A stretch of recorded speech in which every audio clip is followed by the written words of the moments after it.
Hello, everybody. Welcome to Nintendo Power Black here on Boss Rush Games, part of the Boss Rush Media and Boss Rush Network.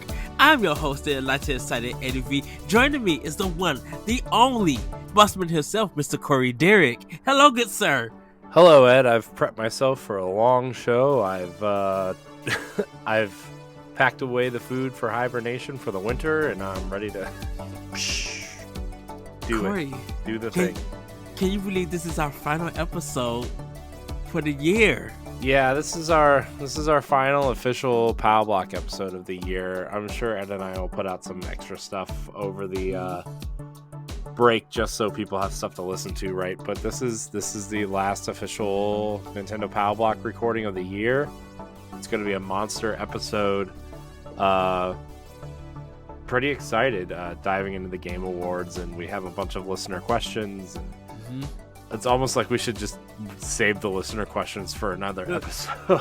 But we're gonna pack it all in, guys. We're gonna pack it in tight. I just gotta say, everybody, I'm excited for Family News. I'm always excited for Family News.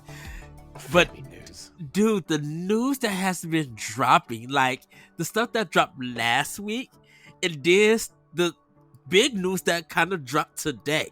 Of course, we have the Game Awards. Yes, we're going to talk about that. Wait, what was the news that dropped today? Did I miss something? I missed something. Final Fantasy 1 to 6 being ready. Yeah. Okay. Yeah, you're right. Because that's going to kind of, all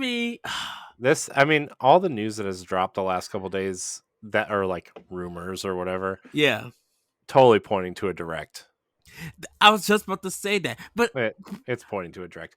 Just because, like, we don't know a lot about what's coming in the next 6 months from Nintendo. I mean, Fire Emblem and Zelda and the Kirby remaster, but other than that, we really don't know a lot. And I'm sure Square wants to show off the Pixel remasters and Octopath and whatever else they have coming down the pipeline, right? So, well, I was thinking about it. Like, if Final Fantasy Pixel remasters come to Switch and rumoredly PlayStation, we would literally have all the games on Switch besides 13. And we got that little small version of 15, but we don't actually have the actual 15. But I mean, the thing I would love on Switch is a 13 something trilogy. Everybody's been asking Square for it. I would take a 13 trilogy. I would love to have. It's funny. We'll get into it on Playing with Power, but I actually downloaded 13 on my Xbox. Man, that game, I feel that game does not deserve the hate that it got, because like I've been looking for I want to play a JRPG like really bad, but I don't know what to play, and Final Fantasy 16 is coming out, and so I downloaded Lost Odyssey and Final Fantasy 13 because I think I'm going to play at least maybe one of those at some point. But man, and with the break coming up, I have a lot of time. I'll have a lot more time on my hands to I'm making a list of of games from 2020 because in 3 weeks we're doing our Game of the Year discussion. So for Power Block, and I'm gonna be honest, I haven't played a lot that's come out this year. Dude, I'm diving. I gotta get more to. We'll playing with Power. Yeah, we'll get into that, because I was thinking about with the Final Fantasy thing, and you just now saying the direct, and I was thinking about that too. I was just like, man, if they drop that in a direct, don't forget, everybody, we're still getting Final Fantasy Theater Rhythm, and that's the other game too, right? I mean, yeah.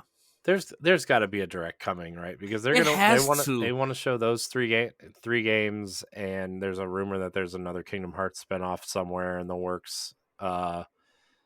And Square has a lot in development, so we'll see. Plus, I'm sure Nintendo wants to show off that weird Bayonetta game that was shown off at the Game Awards, and Sonic Frontiers is going to have some DLC, and obviously Nintendo has stuff to show too.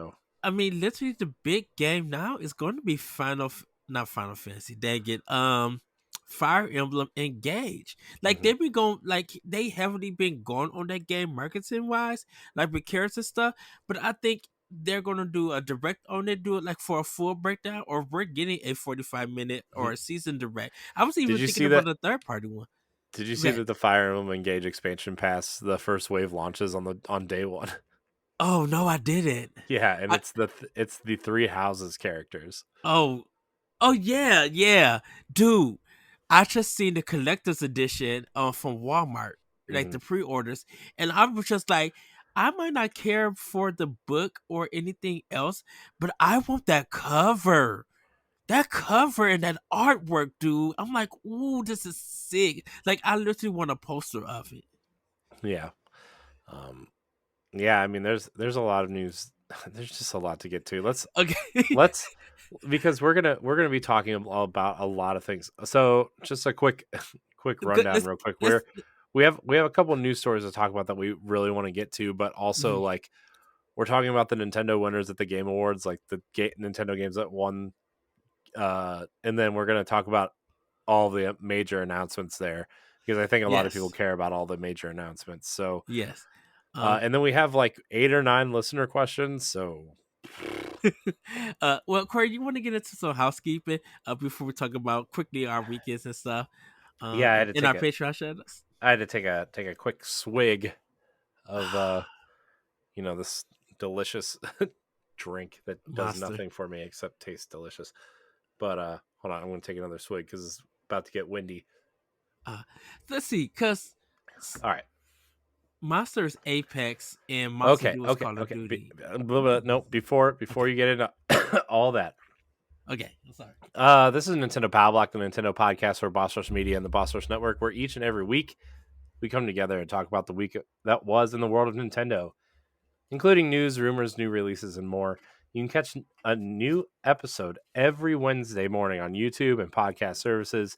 You can follow us on Twitter and Instagram at Powblock Podcast. Join the Discord or the Facebook group.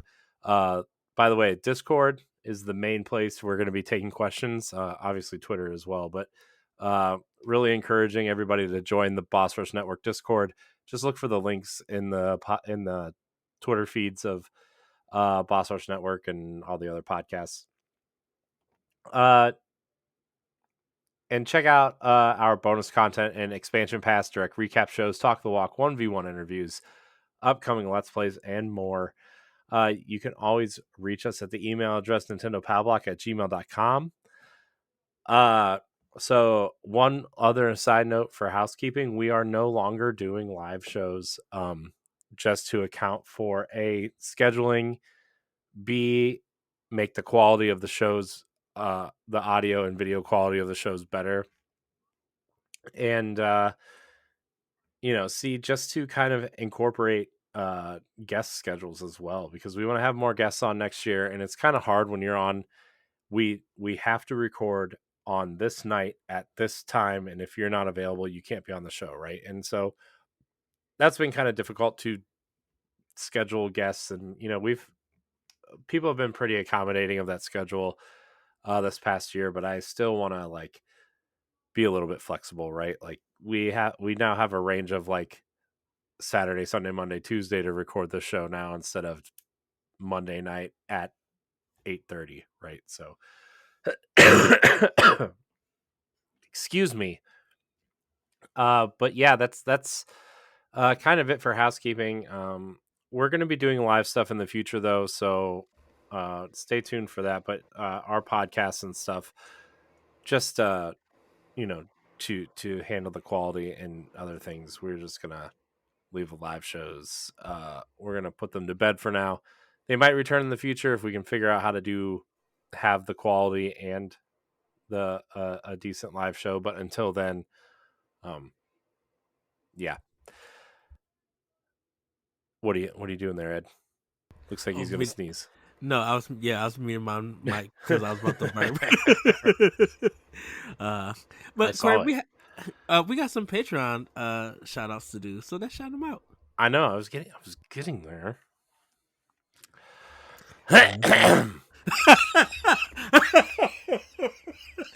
Remember, you can support Nintendo Power Block, Expansion Pass, and more shows over on our Patreon page. That's patreon.com/Boss Network. Patreon is a monthly subscription-based service where you can support your favorite creators and get perks at specific tiers. We currently offer 3 tiers: the $1 tier, which is the basic tier, or the early access tier, which grants you early access to 5 of our podcasts, and our most popular tier, the $5 Patreon producer tier, which grants you early access plus a Patreon producer credit. Shout out across our family of shows. And our silver tier, which is our community interaction tier, allows you to vote on Talk the Walk and video game book club topics or games, vote on topics for After Dark and other shows, as well as submit questions for Talk the Walk and 1v1 interviews and all that. So if you subscribe to that tier, you get that. Plus, you get the Discord VIP orange badge on your profile. So, yeah, the silver tier, a new tier we're trying out. Again, the $1 tier and the $5 tier will never change. So if you just want the shows early, just $1, 4 quarters, 10 dimes, that kind of thing.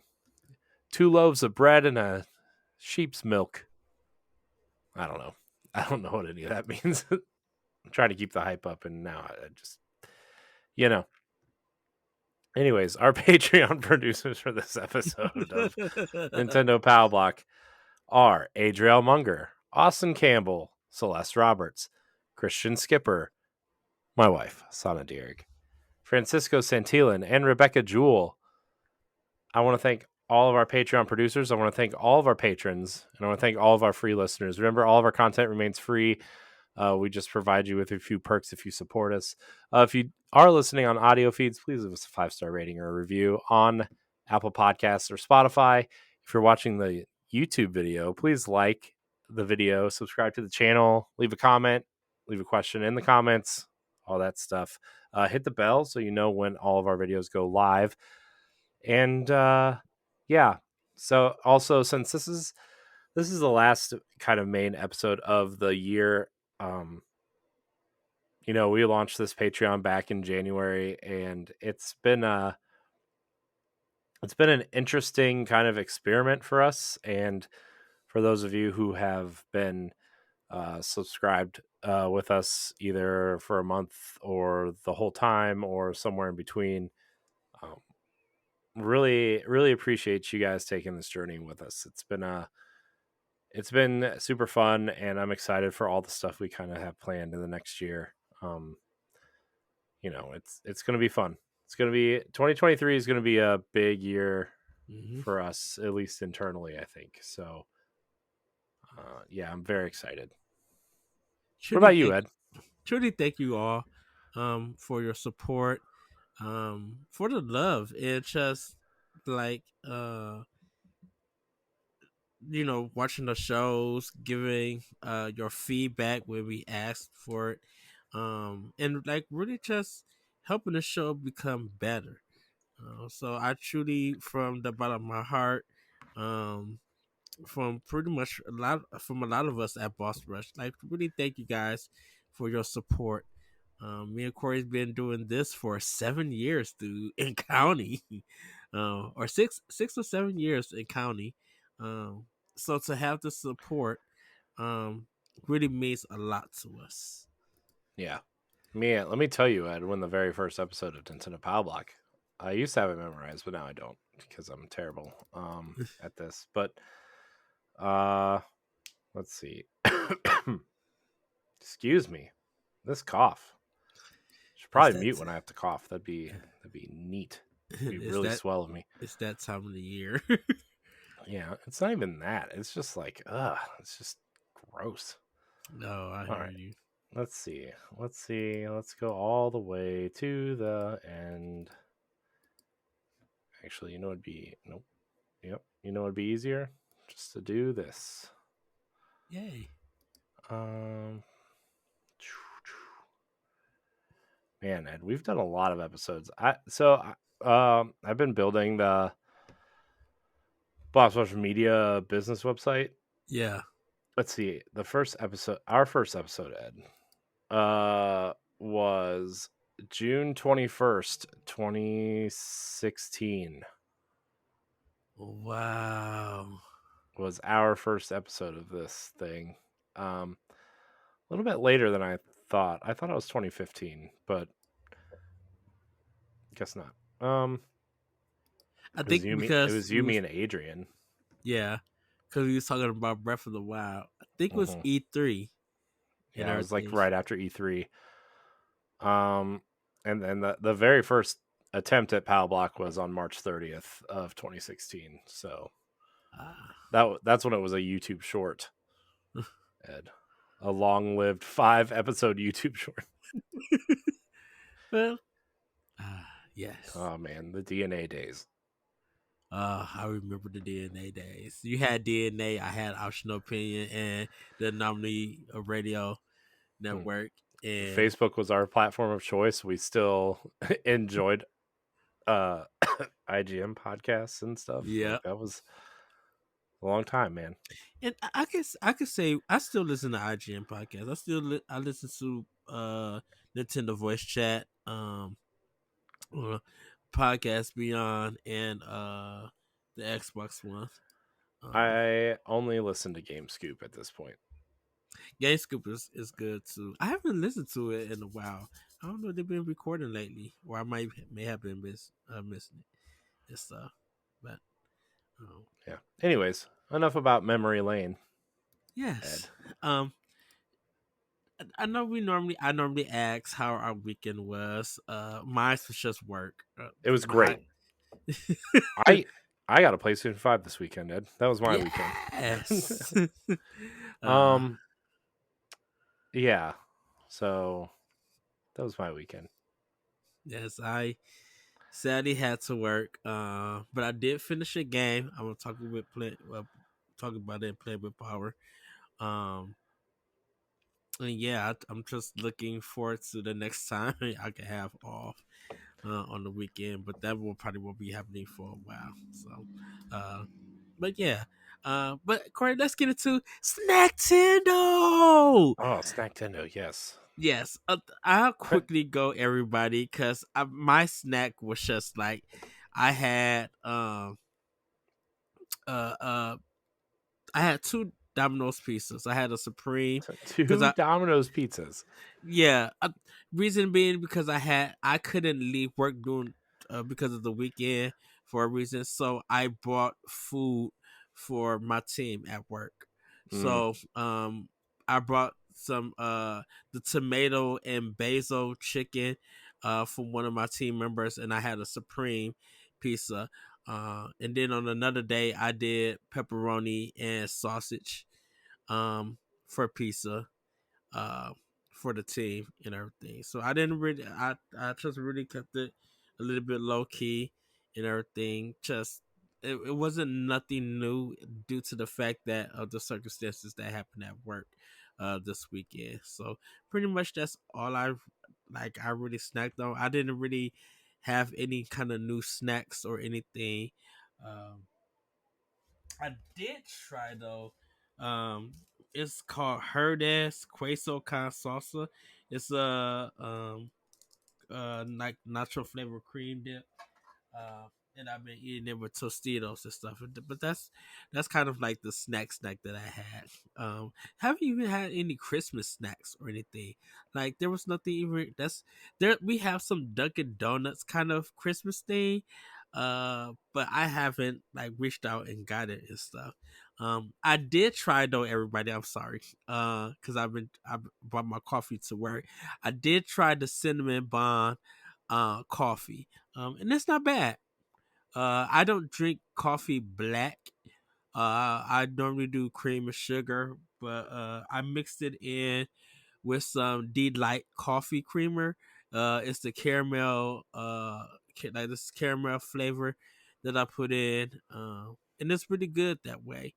Uh, and everything, and it really does smell like a cinnamon cinnamon bun. So, and I love cinnamon buns, just love them. But that's pretty much all I've been snacking on. What about you, Corey?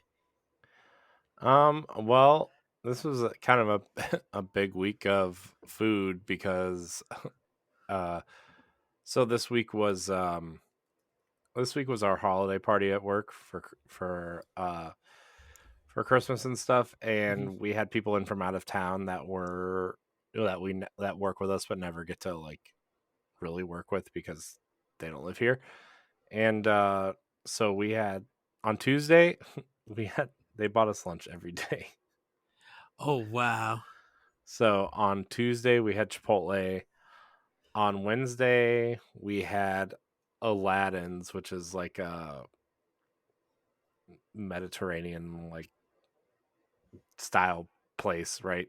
Oh, okay. Uh Thursday we had they bought us lunch, so we had Don Pancho's, which is like a Mexican restaurant right down the street from where I work. Hmm. And then we went to the Christmas party and had more food. And then Friday they took us to this Italian restaurant called Zeppi's, and I had a calzone. Nice. And then Saturday we had Chipotle at home. Oh, no um, sushi. Oh, no sushi. nope, You said it's on Sundays. nope.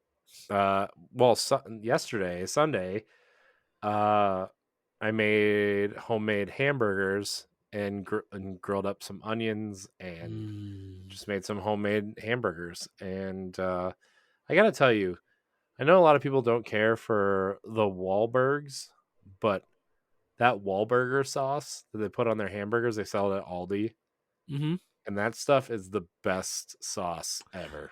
So I've never had it. You should find it and you should try it because it's very Uh, good. is that all? Is it just is it a certain brand name at Aldi's? It's Um, called Wahlburgers. It's just called Wahlburgers. Wahlburger sauce, Okay. and it has a picture of Mark, Donnie, and the third brother that runs the restaurant, Oh. the Oh. unfamous Okay. Wahlberg. Okay. Um. Actually, um, because I have, uh, I actually have Aldi's that's like 10, 15 minutes from me, but Mm. when I leave work, it's like 7 minutes. So I think, Well, uh, while you're at that Aldi, you should get a Mama Cozy's pizza. of course, Mm. like, The four dude, cheese pizza. Oh. ah, yes, Mm. I might actually do what you do, get the four cheese and then find and cut up some, or Just buy a pack of pepperoni. that's what I was about to say, Yeah, because I think they sell that at Aldi's too, right? yeah. The Okay. Um. Well, this is the thing about it. I have to go pick up my Final Fantasy Crisis Core, Mm. for Switch. So Is I'm that out? picking. Does that come out tomorrow? Yeah, it comes out Tuesday. So I pre-ordered it from Best Buy because it got the steel cover for Switch.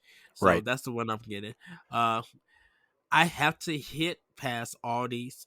So I'm gonna go to that Aldi's first, stop by, get what I need, and then um hit the road to go to Best Buy to go get my stuff. So I think I'll probably get a Mama Kosi's. I won't be able to eat it till later that night. So I think I'll just put it in the refrigerator with the pepperoni, and then when I get out of rehearsal, I'll That's hook it up and eat it. that's fine. You need to get some. You also need to get some Parmesan shaky cheese. Ooh. We call it shaky cheese here because I have small children. So I'm look. I call it shaky cheese even if my children aren't around. It's fine. Um, you got to get that, and then you got to get crushed red pepper. And I know you don't do spicy, but Mm-hmm. just a little bit on there.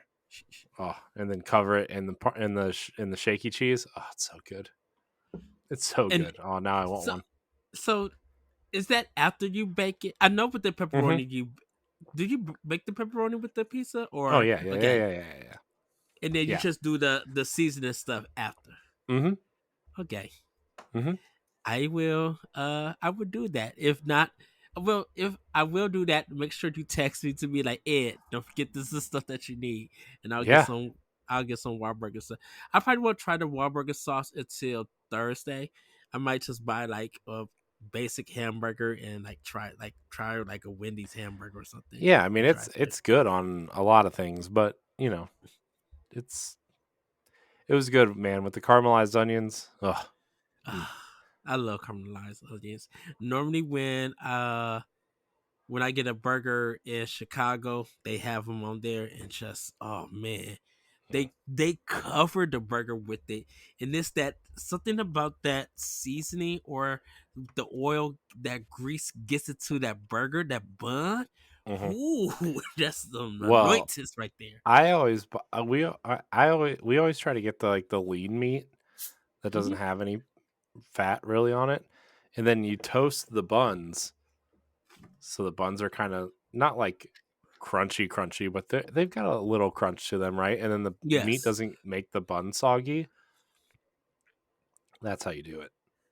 And Ah, then Sana always tells me to melt cheese on hers, which is fine. yes. That's like the Uh, one thing I don't like. Don't get me wrong, I like a good cheeseburger sometimes, but like I'm the rare person who prefers no cheese on their burger. really? I just want it smothered in onions and mayonnaise and mustard, and that's the burger I want.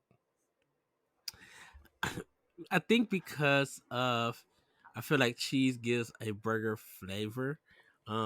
And after having my mom's burgers, because my mom, she'll just do like the meat, the buns, and mustard. Mhm. You know, like that She basic. And knows. I think it's because I, when you look at a fast food or even restaurant burger, they have all the toppings on it, and then you Mhm. get to home doing that kind of burger, and you're just like, this is weird. Because my mom, if my sorry about that, if my mom does any kind of toppings, it's normally a tomato, Yeah. with it. Let me tell you though. Let me tell you. Red Robin's California chicken burger with the bacon and the avocado on it. Oh, it's very good.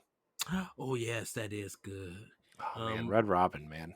There's not one that close. There's one like probably like a half hour away, mm, but we'd never go anywhere, so it doesn't matter. But man, Red Robin, I got underrated. there's one 40 minutes from us. And I got to see if that place is still there. Of course, I love their unlimited fries and stuff.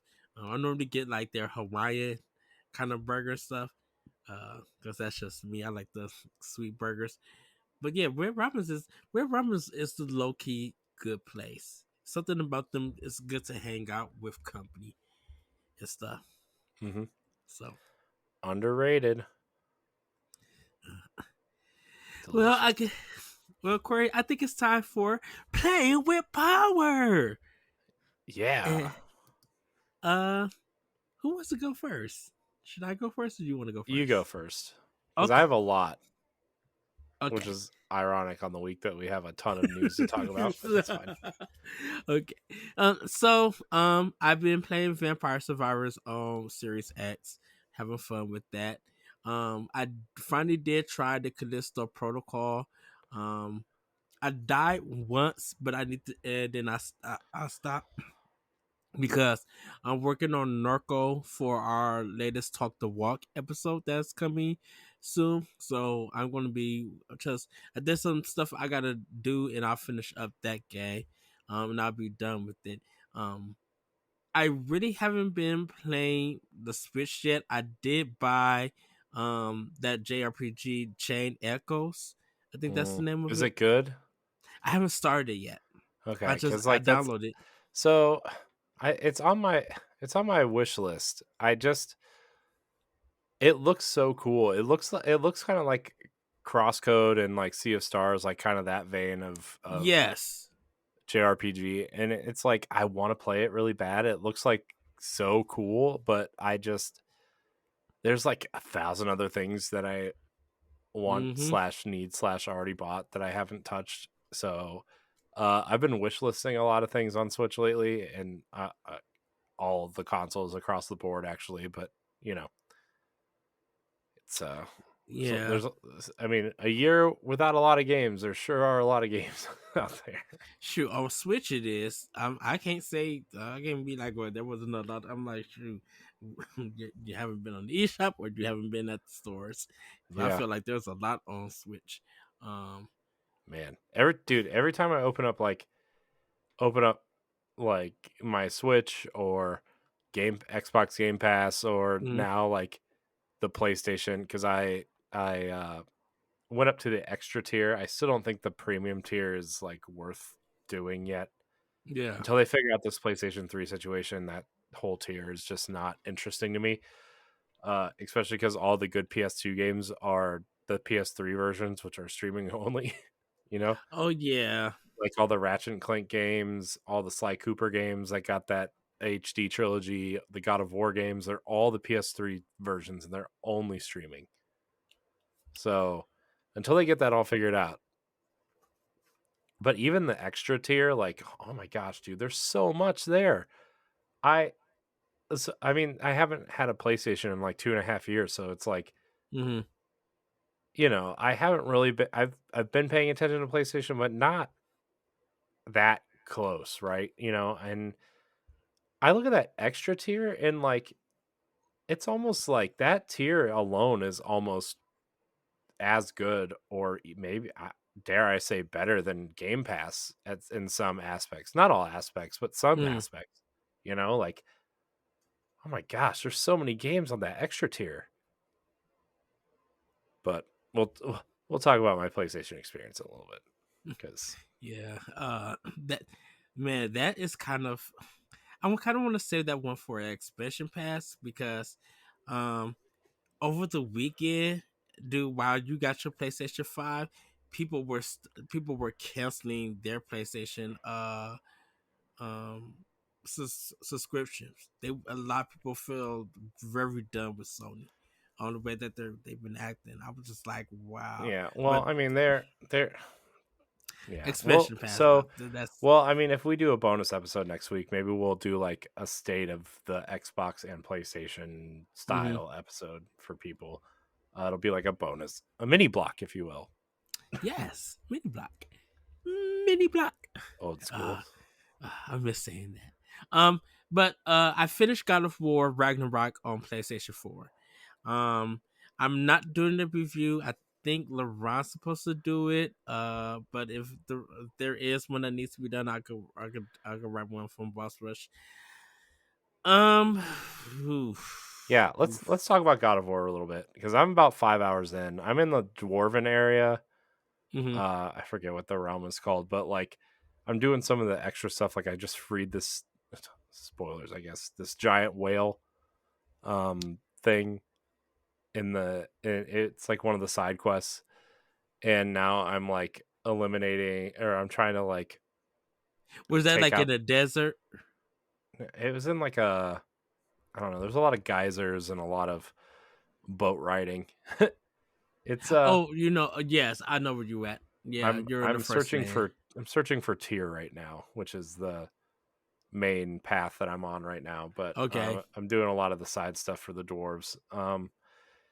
It's my so story progression wise, I'm probably really only like 2 hours in, but I've played for about 5 hours, and it's good. I mean, it's exactly how I felt about the last one. It's good.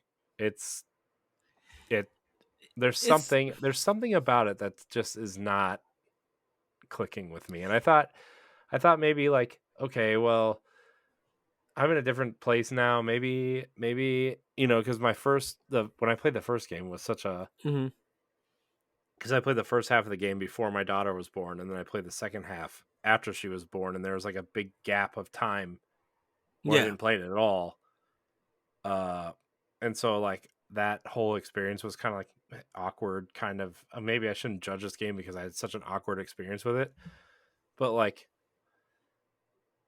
it's a good game. It's very pretty. It's there's a lot going on, but like I don't as of this point, it's just good. But this is the thing about it. The set pieces are not exciting. Like I know where they're trying to go for, but it's one of those moments where you're just like, oh, okay. And I Well, think that's how I felt it's about the last one, right? Because like you look at God of War 2 and 3, mhm, right? Where like every fight was like this big epic fight, right? Like God of War 2 opens with you fighting the Colossus of Rhodes, or like God of War 3 when you're literally climbing Gaia and taking out all these different gods, and then mhm, you fight your way through Hades, and then you fight the even in God of War 1 when you fight the Hydra first, or like there's just all these different huge set pieces. In the first one I was like, there aren't really that many big set pieces, right? yeah. uh and then like I was like, okay, well, they're trying to change it up, tell a story, whatever, that's fine. And now like this one, like it opened up with that dog sled thing, and I'm like, "Oh, okay, this is a weird way to open this game." But and yeah, and it kind of it really feels like they was making this game up all along while you're going through it. It's just like I understand like it was already written and everything, but I'm like, this just feels like a creative writing piece that you've been going to class like for every week and just writing something to make your full story. And I I I can't I say I this. think the I let me comment on the writing real But quick before you continue. Like it feels like there's two different tones battling it out in this game, right? Because yes. like Kratos obviously very serious, right? And the story that they even in the first one, the story that they told in the first one was really serious, right? And uh you get to this one, and then you have like the two dwarves are like the comic relief, right? And then you have Thor, which like I wasn't really sure how to feel about that at first, and then you're like, oh, okay, well, he has a different tone as opposed to Kratos, as opposed to the dwarves. Then Odin walks in, and he's clearly like strung out on some sort of like hyper drug or whatever. Like he's just, I don't, it's just weird. The writing in this game is weird so far, and all I want to do is like, I, I don't know, like I said, I'm only 5 hours in. I don't want to judge the game until I'm done, right? Because this is Mm-hmm. what, like a 20 or 30 hour experience. It's about 40.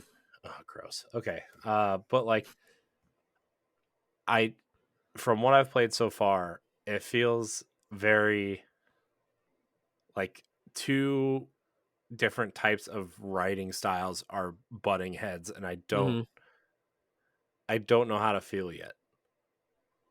So, I think I was I think I was kind of feeling just like I just want to see where the story goes because mhm. it looked like they started this game off in an exciting way and they actually pulled a Eternal Darkness on it uh on this game because and we kind of could talk about it, Corey. Um, so you're fighting Thor Mhm. and there's a part where it looks like the game is about to end, like he killed you or something, and Oh Dora yeah. says, "Oh no, no, come get up," and it does, and Yeah, it goes it's back into a the game. there's a part where you're like supposed to lose. Spoilers, I guess. Yeah. Uh but yeah, and then like the one thing I do like though about Thor is that he's really trying to acknowledge what happened in the first 4, 5, 6 games, whatever, Hmm. right? Everything before the 18 game, really trying Yes. to acknowledge everything that happened before then, which I really appreciate because the 2018 game really didn't acknowledge any of it until you got the chains, right? And even then, it was just like, oh, well, these are the blades from the original games. There's nothing really here, right? Well, Thor is Hmm. really trying to like get it out of you, right? He wants to see the ghost of Sparta. He literally says the ghost of Sparta. I'm like, okay, that's cool. I like that because like I there's a lot of revisionist history on those original games. Everybody loved the first three games, and now everybody's like, "Oh, those games are stupid because blah blah blah." I'm like, no, everybody loved those games when they came out. You guys all just don't. Anyways, uh, I really like that, and I hope they lean more into that because you know I think those games as primitive as they were, right, on the PS2 and into the PS3, like I think the story they were telling in that those games are important, and it's important to the future of this franchise, whether people want to acknowledge it or not. So, Well, yeah, I think it's kind of you need those three games to see why Kratos is the way that he is and how hmm time has changed him. And in this game, that also continues to play a part, but I won't ruin it till you get a little bit further in the game and everything. I think just for me, the story, I think Xenoblade Chronicles 3 destroyed me in a sense, and destroy me in the way of expectations, of being wild, of getting into a story, these story beats, the unexpected parts that you would just drop your jaw, and then going from Xenoblade Chronicles 3, like finishing that game, to going to God of War Ragnarok. Really, this is a personal thing, so people, my Sony listeners or just gamers of next gen, please do not get mad at me. But I feel like Xenoblade Chronicles 3 has destroyed God of War 3, and I mean God of War Ragnarok, in a major way when it comes to storytelling and the overall story and everything. You could say, oh, it's all anime cliche. This Xenoblade Chronicles 3, I feel like if people would play that game fully, even with the side quests, or if they feel like they can mainline the game, go ahead and mainline it, and then going to God of War 3, you would look at Sony and kind of in a disgrace to be like, y'all put this out and Monolith Soft did this. Like there is such a big change, and so I think I went from my mind being blown, being speechless, being hard to talk about Xenoblade Chronicles 3 because it's a game that you really don't want to spoil others. And then looking at God of War and just feeling like Ragnarok and just feeling let down after everything gets, after you go through that game story. And like I said, it's not bad. It's not to me personally, it's not a masterpiece at all. It's a great Sony exclusive, or I won't even say it's going Sony exclusive. It's a great first party title. Um, for Sony and people who love the God of War series, it's a good one. But it's just I left the game after watching the end and just be like, okay, they're gonna do the cliche part, and I bet you what they do is something that it's gonna take a couple of hours, and then certain things are gonna happen, and then that'll be the end of the God of War series until they reboot it or go with whoever, uh, and stuff. So yeah, yeah, it's a good game. I really don't think it's. I don't really think it should have been in the Game Awards nomination, even with it uh, coming out and stuff. I But I feel like if you're looking at the PlayStation pantheon of exclusive games, right? Like I think I still think Horizon is the best thing, the best Sony has to offer, like hands mhm. down. I haven't played Forbidden West yet, but like from I mean, I Horizon is the best. And I think Uncharted is better um in my opinions as of right now. Let's see what else is there. Like I downloaded Ghost of Tsushima. I'm excited to play that. Like that That one, I think was Ghost of Tsushima ever. Yeah, that was nominated for when it came out. I feel like Ghost of Tsushima really deserved every nomination that it got. yeah. So I You mean, know, I think we'll talk more about PlayStation and stuff later. Like in a special mm, episode or something in Xbox, which I have some gripes with Xbox also, but in terms of PlayStation and my experience so far, like the PlayStation, the user experience is also kind of poor, um, in my opinion. It's going to be my exclusive machine, and I know Sony doesn't want to hear that, but I don't care.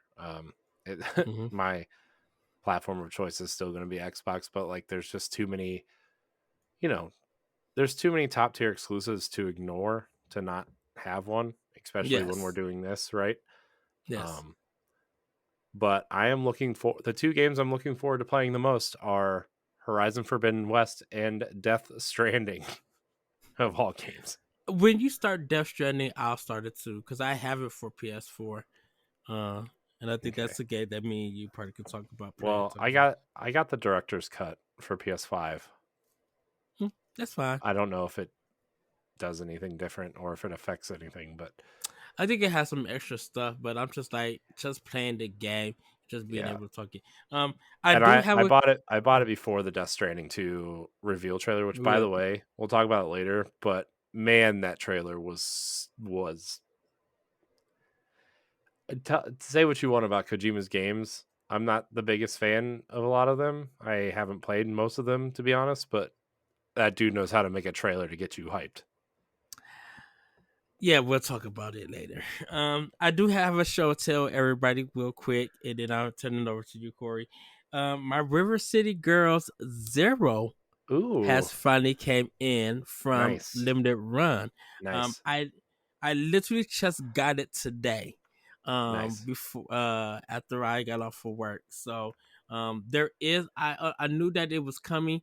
There's one more game that I'm supposed to be getting from I am 8-bit, and that's Stray for PS4. And I think that would be no River City Girls 2 come out next week. Because Yep. someone has blessed me with some uh eShop credit, Hmm. and I am going to be picking that game up and everything. It is Um, Christmas time, Ed. yes, it Time for the really holidays. is. I didn't wear my Christmas hat for any of our shows this year. I'm kind of it kind of snuck up on me this year. You know what? I didn't really do anything Christmassy besides wear like my green Animal Crossing shirt or something. Like I didn't really do much. My Tom Nook green sweater that I have that I Mm, call. Um, yeah. but yeah, that's pretty much what I've been playing with Power. Definitely when I come back from break and everything, I'll be talking about what I have been playing for. I'm really excited to pop in near Automata. It's been teasing me so bad, and I'm the reason excited why, for you to play it. and everybody, like I said, I played the PlayStation 4 version. I kind of want to get the play. Kind of want to get the series or the Xbox version and stuff, but I think that's only digital. I don't think they did physical for it. They did. They did a Um, physical. physical. I wonder if it's cheap. I have to look. I have to look around. But It I is on Amazon. It is. Let's see. Oh, maybe they didn't do a physical. I thought they did. it, Huh. that one really came and went. So I'm not mad and stuff. Uh, but I am excited to play it on Switch. And everybody. But yeah, because there's some like Room Factory 5. I still got the collector's edition. I need to put it in my Switch and start that. Like I have a lot of stuff to start on my Switch. So I when I come I back know. from break, everybody, we'll definitely be having a big playing with Power. But Corey, I'm gonna turn it over to you. What have you been playing with Power? Oh man. Okay, so I've been playing a little bit more Link's Awakening.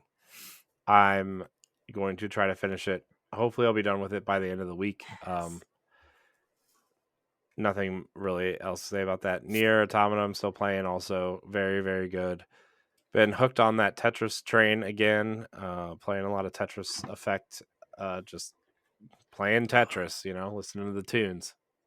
You I'm know. ready to get lost back. I might have to get lost back in that world and just like, of course, do my Tetris thing. But I really want to hear more of the music in Yeah. that game. Yeah. And then new season of Destiny started. Played a little bit of that. Played the new dungeon. Got about halfway through it. We just wanted to see what it was. We're not nearly close to being equipped for it, but it's cool. It's Warmind themed, so it's all kind of Rasputin the Warmind. We were trying to bring him back to Mm. fight Zivurath, the Hive God of War. So that's fun. Getting Did and you see prepping the for Lightfall.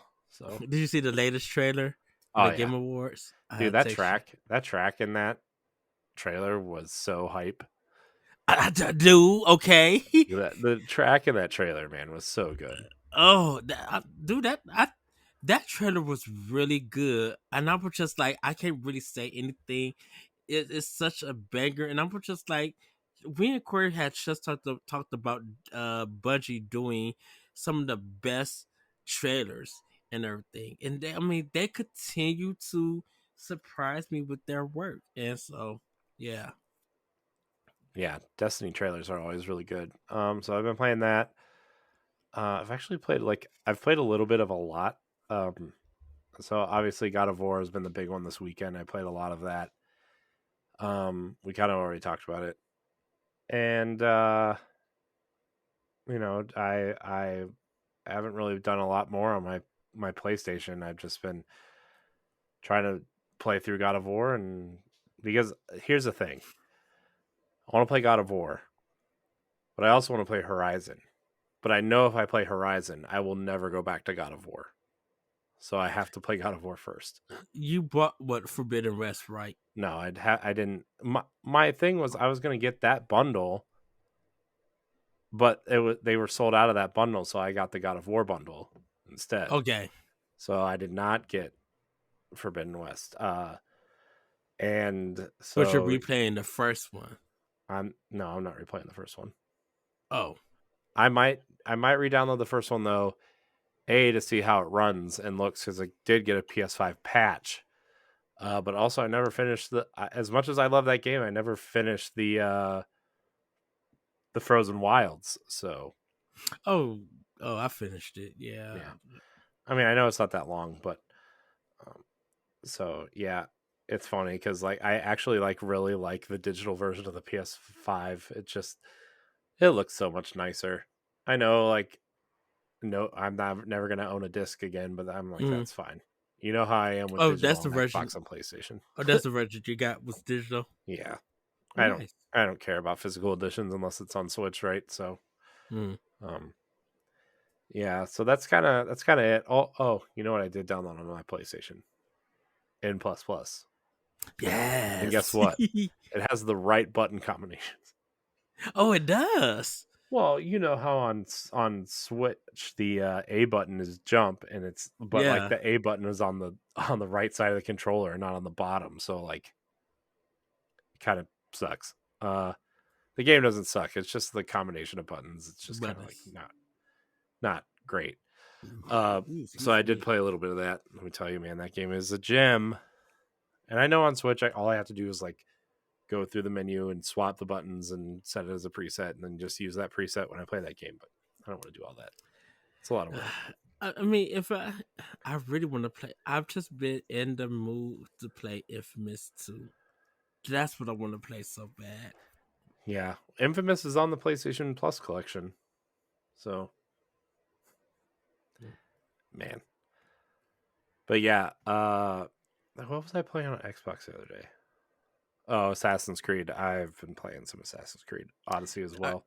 oh, you haven't started Valhalla yet? No, I want to finish Odyssey before Valhalla, and I'm not gonna get to Valhalla Uh, until like the next 3 games come out. So, dude, I've been Cause I playing don't know. Assassin's Creed Odyssey off and on for like 2 years. Okay, Yes. 3 years, 3. I don't know, too long. Anyways, Well, is that all for Play with Power Corey? yeah, All yeah. right. Then everybody, it's time for Febby News. Corey, take it away, man. Yeah. All right. So, before we get into the Game Award stuff, we're going to talk a couple of news stories here. Final Fantasy Pixel remasters were rated for Switch and other platforms by the ESRB.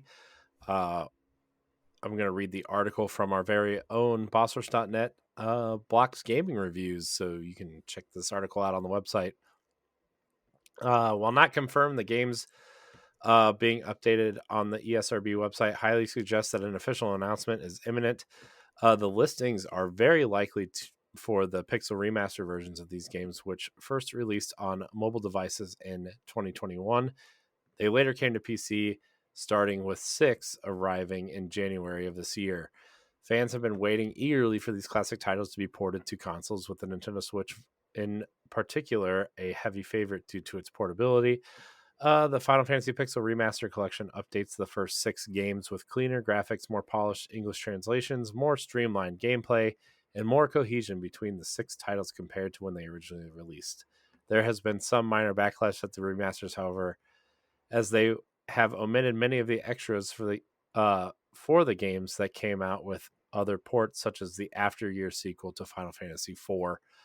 Um, cool. I mean, it kind of sucks that the After Years isn't there, but I'm sure if these do well, Square will have no problem porting stuff like the After Years over. Yeah, I think with this one, everybody's been waiting for the Switch version. I think you probably gotta go to YouTube and look at different content creators who did pick it up for PC because they did it in parts.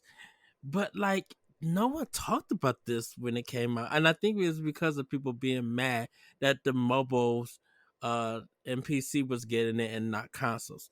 But to hear this news that it's been rated or allegedly been rated for Nintendo Switch, um everybody's ready to get their money up because they would just like put all of it on a cartridge, which Yeah. what will probably happen is they'll probably put the first game on a cartridge and then everything else will just download. Like I don't know how to go about it. I would rather No, them just be I like, think these games are small enough to fit on one cart. it should, yeah. So I don't know. I mean, look, remember when there was so much backlash that the second wave of Final Fantasy X-2 HD remasters, they put Hmm. both games on the cart instead of just the first game Yes. because there was so much backlash. That original cart, if it's sealed, by the way, worth some money because it's rare now. Oh yeah. Not a lot more money, but it is worth more than the $50 that it was when it came out. So And I definitely could say that definitely with sale having a lot of sales on like Final Fantasy 7, 8, and 9. Um and sometimes 10 and 12. To have those games, I mean 11, 14 would never come because those two are online and 11 is well, there's a dead. rumor that 14 was going to make its way to Switch at some point. There was that rumor a couple Mm. about 2 years ago. I don't Um, know how that would work, which is another game that I actually really want to play on PlayStation, but is because it 14 doesn't on seem like Xbox too? no, that's Oh, what I was waiting for, but you know, Square and Microsoft that everybody yeah, is talking I about. don't understand, man. Like I don't get it. Like, anyways, saving it. Exactly. But Um, this sounds cool. This is cool. I'm eager to play because like the last time I played 1 and 2 honestly were that Final Fantasy Origins collection on PS1.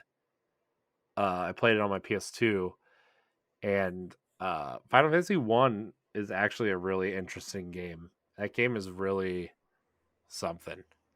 and see, I've never played one or two. My first time with Final Fantasy was actually Final Fantasy 6, but here in America it's Final Fantasy 3.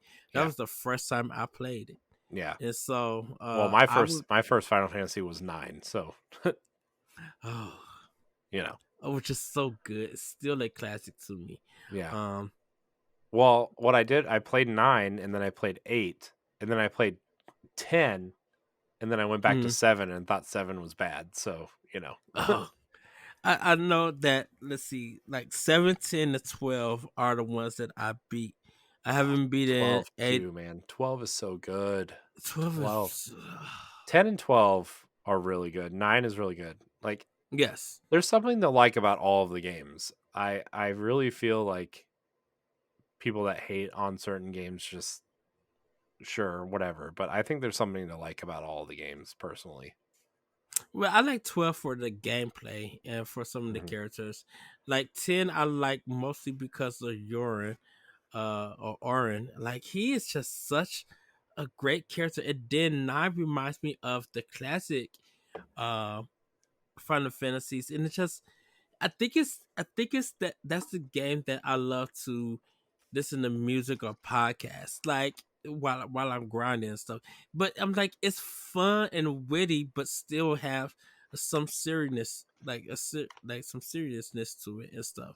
Like Hmm. it has a meaningful story and everything. So I think that's why I like 9, and of course I love 7 because that's like my first Final Fantasy game that I beat it, and it takes a while to get into, but I'm just like to learn the ropes of modern modern traditional JRPGs, a turn-based combat.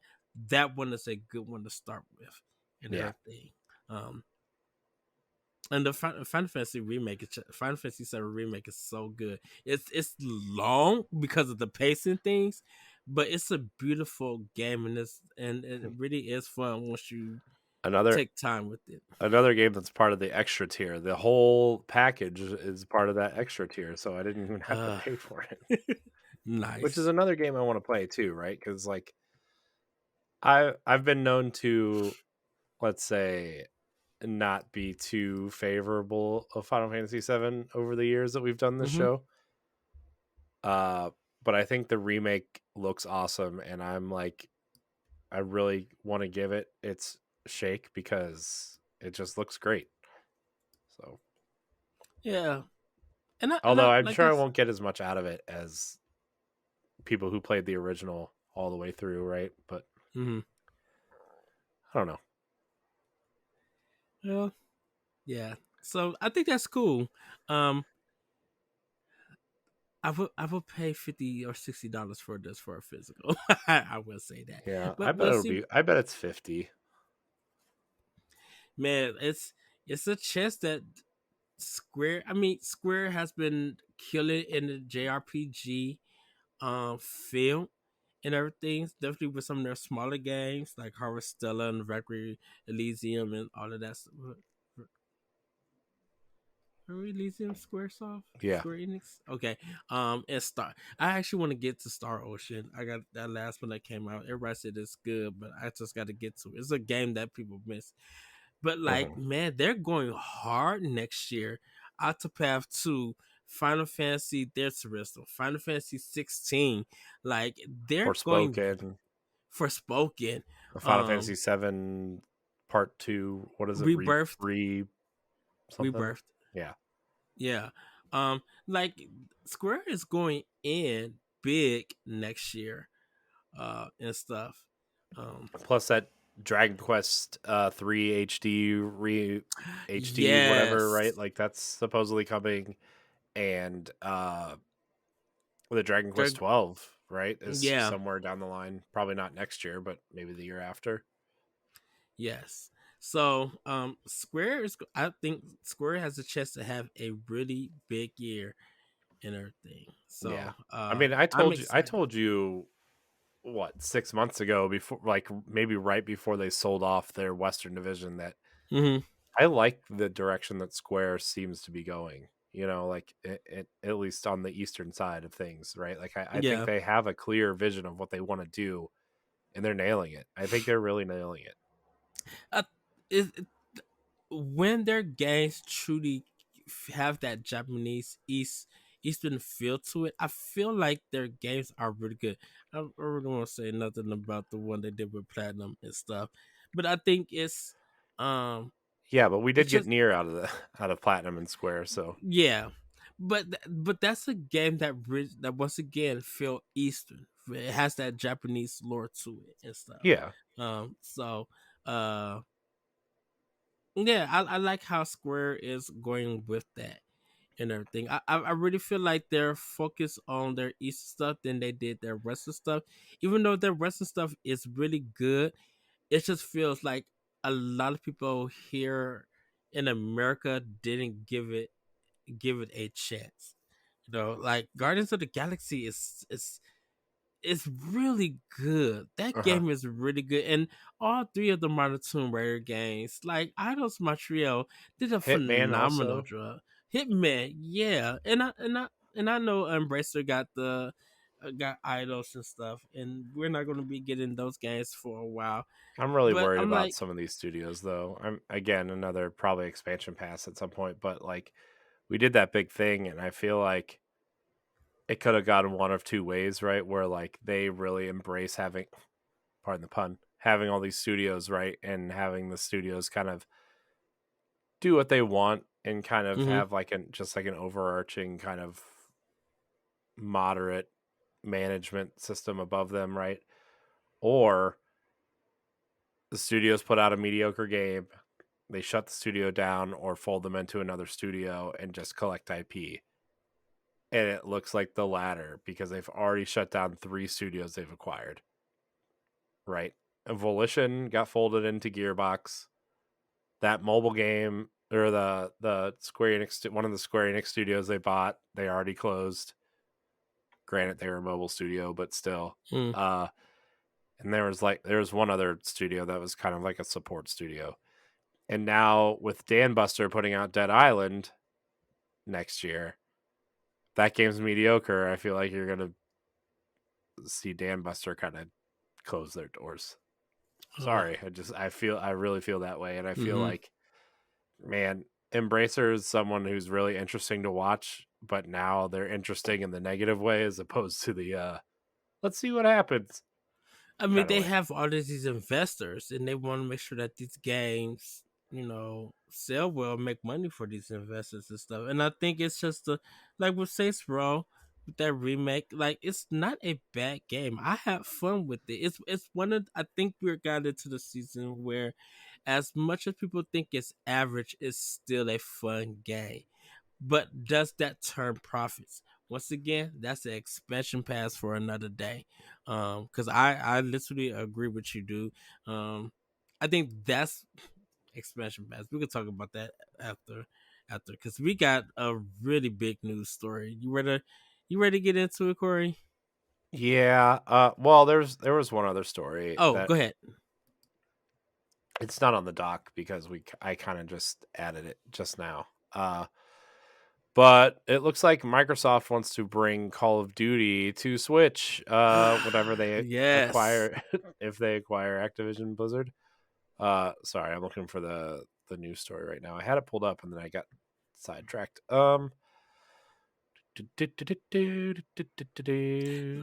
Fill Well, some time, fill some space, singing Well, a funny the song. basis of it, everybody, is that Microsoft offered Nintendo a 10-year deal to bring Call of Duty to the Switch. They also offered it to Steam, but Steam turned it down, saying that hey, if you guys want to bring it, you can. We don't have nothing against that and everything. So, Yeah, um, let me just read this story real go quick. ahead.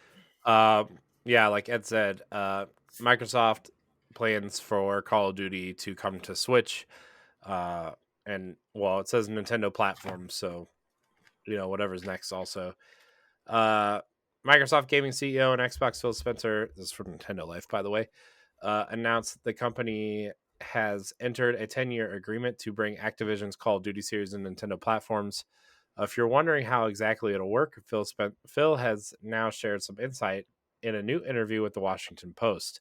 Apparently, it could take some time to get Call of Duty games on Nintendo platforms, as work on a new platform will begin after the Activision Blizzard acquisition goes through. Uh, man, that whole thing also, it's just, It, it's I'm a glad we don't have to talk mess. about it on the show.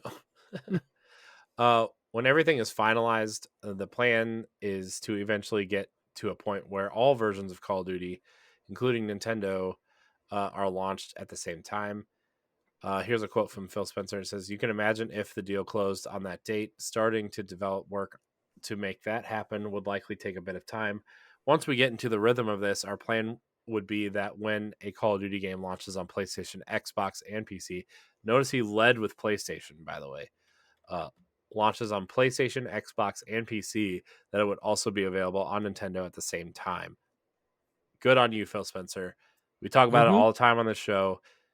Ports of third party games often come, 3, 6, sometimes a year later than the other versions, right? Like Doom Eternal, we talked about a lot. Yes. There's a few others that we could talk about. And the fact that he's aiming to get those games out at the same time is a huge win. A Yeah. huge win. Uh, Maybe I don't know how many people are going to buy Call of Duty on Switch, to be honest with you. but the fact that he's aiming to do that with his teams uh is great. You know, I applaud him for that. That's awesome. Spencer also was asked how a series like Call of Duty would run on a Nintendo console. While Phil admits there's definitely work to be done, and mentioned how it would be a different game, would be different to a game like Minecraft targeting multiple platforms, is something Xbox has plenty of experience with. Minecraft and Call of Duty are different games, but from how you get games on Nintendo, how you run a development team that is targeting multiple platforms, that's experience we have. Uh, yeah, Minecraft definitely a different game. Definitely not as graphically uh intense, I would say, as Call of Duty. But you know, if you have developers and a development team that's aiming at that, plus they, you know, Microsoft in general, not just Xbox, has so many. They know how to develop for different types of platforms anyway, right? Yeah, Because you could have the most powerful PC running at, you know, like a 4080 or 4090 and 4K 120 frames a second ray tracing, and then you have somebody who's running like a you know, a 2060 or something, and doesn't care that much about graphics or whatever, and just wants to play a game or two. And you know, you look at all their software they put out anyway. On top of that, it's just like they Microsoft knows what they're doing from a porting standpoint. Developing and managing a game to get it out on time, that's another question in and of different. itself. But you know, in terms of getting things onto platforms, they are pretty good at that. So, but yeah, what do you think, Ed? Will you be I playing think Modern Warfare 3 on your Nintendo Switch? I think whatever Nintendo platform that they have, I think that their first game is going to sell major because it's one of the things of I want to see how this runs. And Nintendo's good at and Nintendo and their third party and some of the porting companies, they are good of touching your curiosity. Because Mhm. if they touch your curiosity, that means that's a sale for them, whether it's good or bad. If they could touch your curiosity, be like, I'm gonna give this one a try, and I'm gonna give them $60 or whatever, and whatever it comes out to be. Of course, they got your money and stuff, but people get surprised on how well some of the games do run when there is love and care and time given to developers who are porting games. And I feel like with this first Call of Duty, whatever Nintendo platform it comes from, if Microsoft acquires Activision, I will be down to play.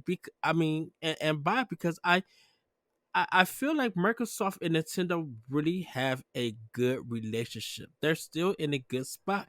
And like I said, from the Nintendo side, we weren't asking for any of this. We weren't asking any for any of the big games from Microsoft. But it's cool when Microsoft do want to share something and get it on Nintendo. We accept it and we embrace it, and that's good business on Microsoft. Because what ends up happening is that Microsoft ends up looking good also because they did this and stuff and everything. And I think with this 10-year deal, I think they're if they make their money off of Game Pass, but actually getting more sales of this game through Steam and through Nintendo, why not go for it? Why not do it?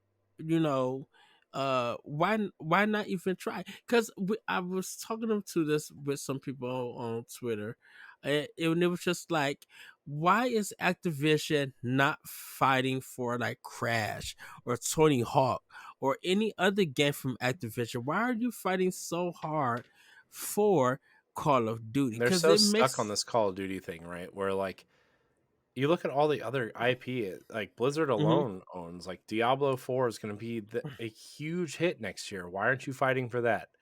You know, yes. Overwatch is still big, whether you agree or not. Like that game is still huge. You Hmm. look at something like World of Warcraft, which I've been saying for a long time that I think that once that acquisition goes through, Microsoft is going to find a way to put that on Game Pass.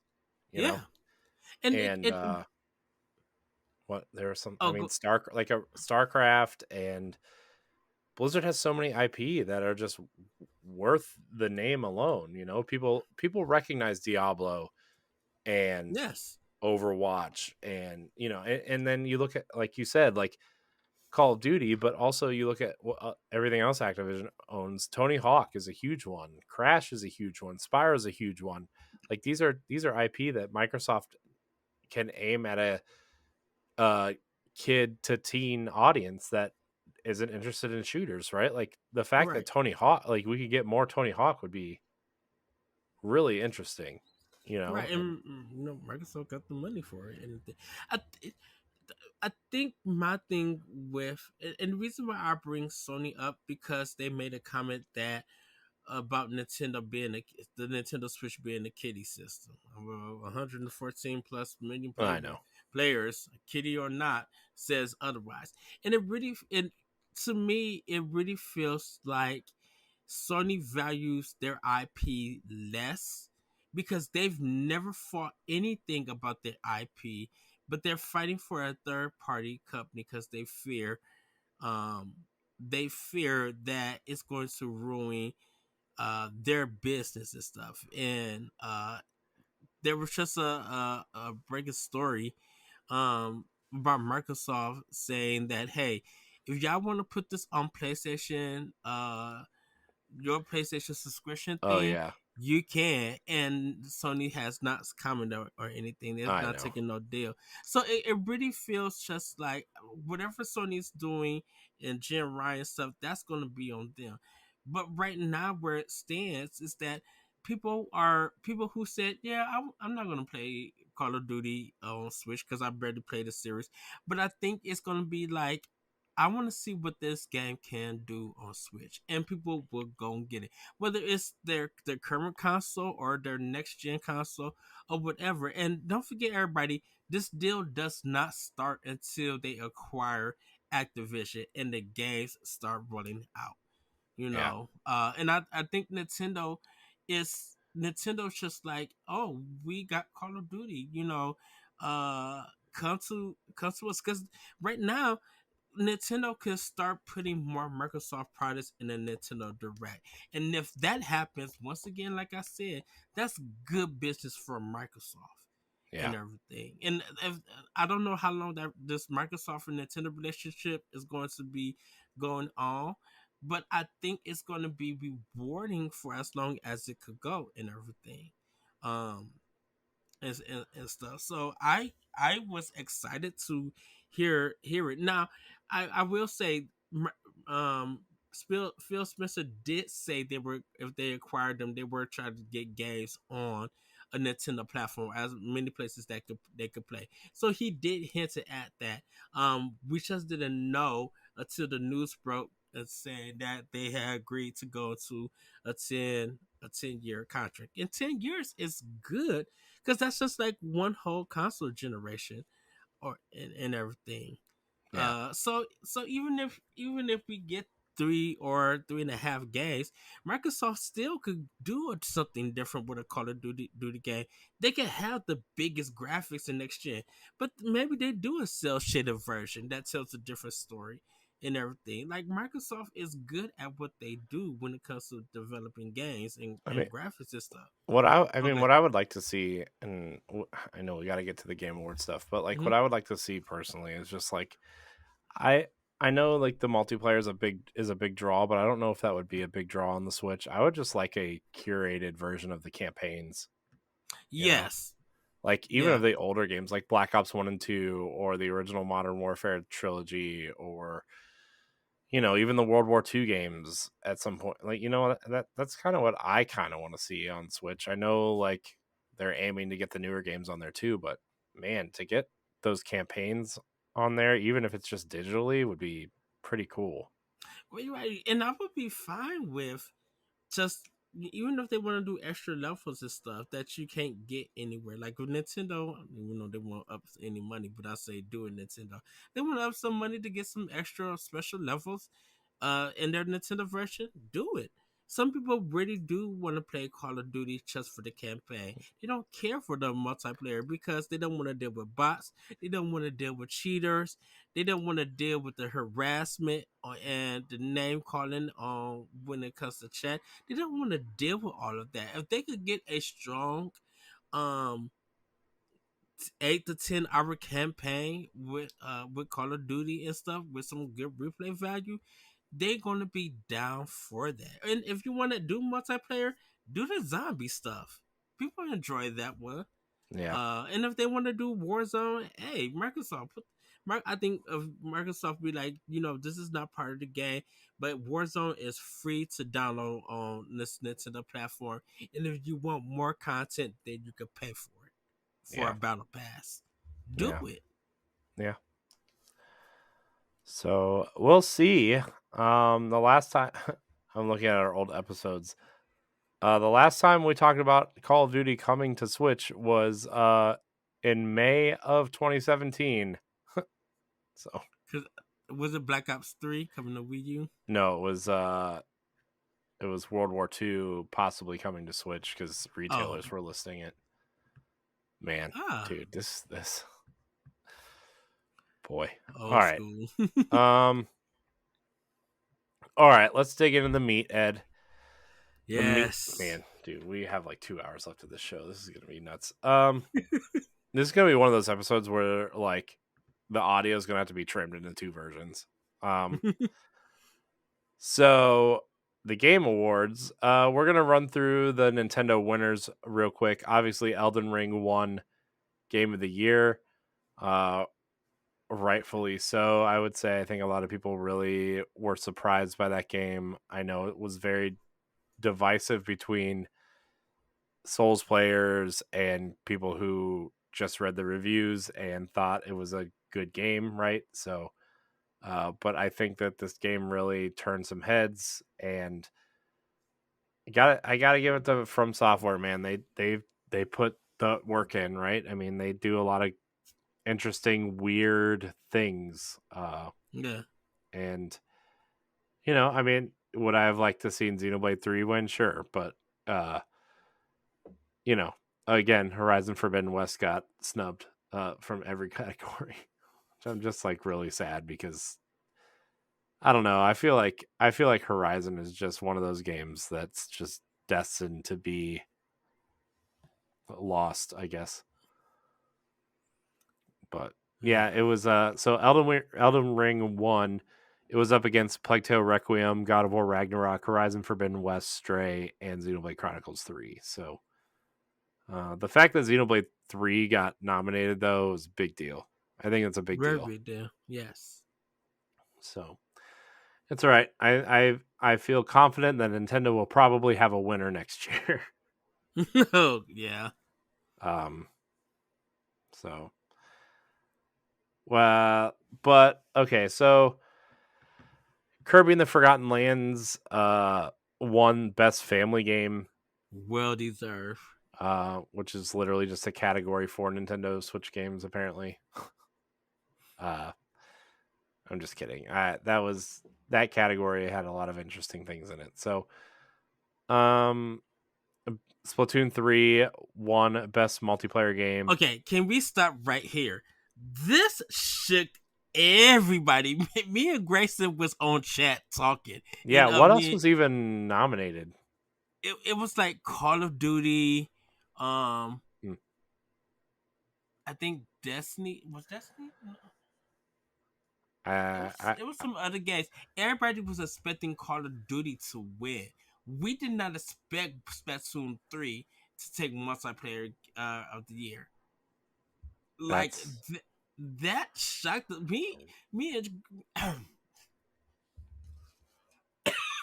Ed's coughing. Ed, sorry, don't die on me in this middle of this recording here. Ed's drinking his sorry. 12-gallon Sprite bottle. Yes, sorry about that, everybody. Me and Grayson was literally on the chat to be like, "Wait, did just Splatoon 3 just win?" And Grayson's just like, "Yeah." I'm like, we was like speechless for a good 5 minutes. And even me and Austin was talking. We just like, wait a minute, how the heck did that just happen? You just like, I don't know, but everybody was shocked and everything. That's Splatoon 3 took best multiplayer game of the year, and I think it's well deserved because Splatoon 3 is fun Mm-hmm.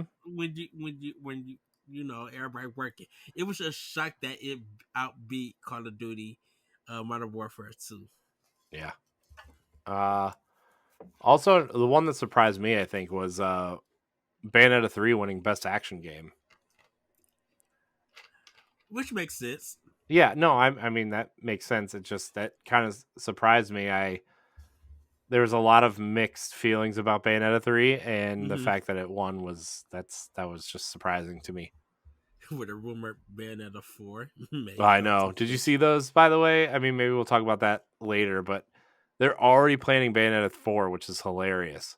Yeah, Which, Kamiya said it. I was just like, uh well, I mean, I don't know how Bayonetta 3 ends, but good on them. Keep it going, right? Just keep it going. Just shove yes. all the haters' hate away and just keep making Bayonetta games. Who cares?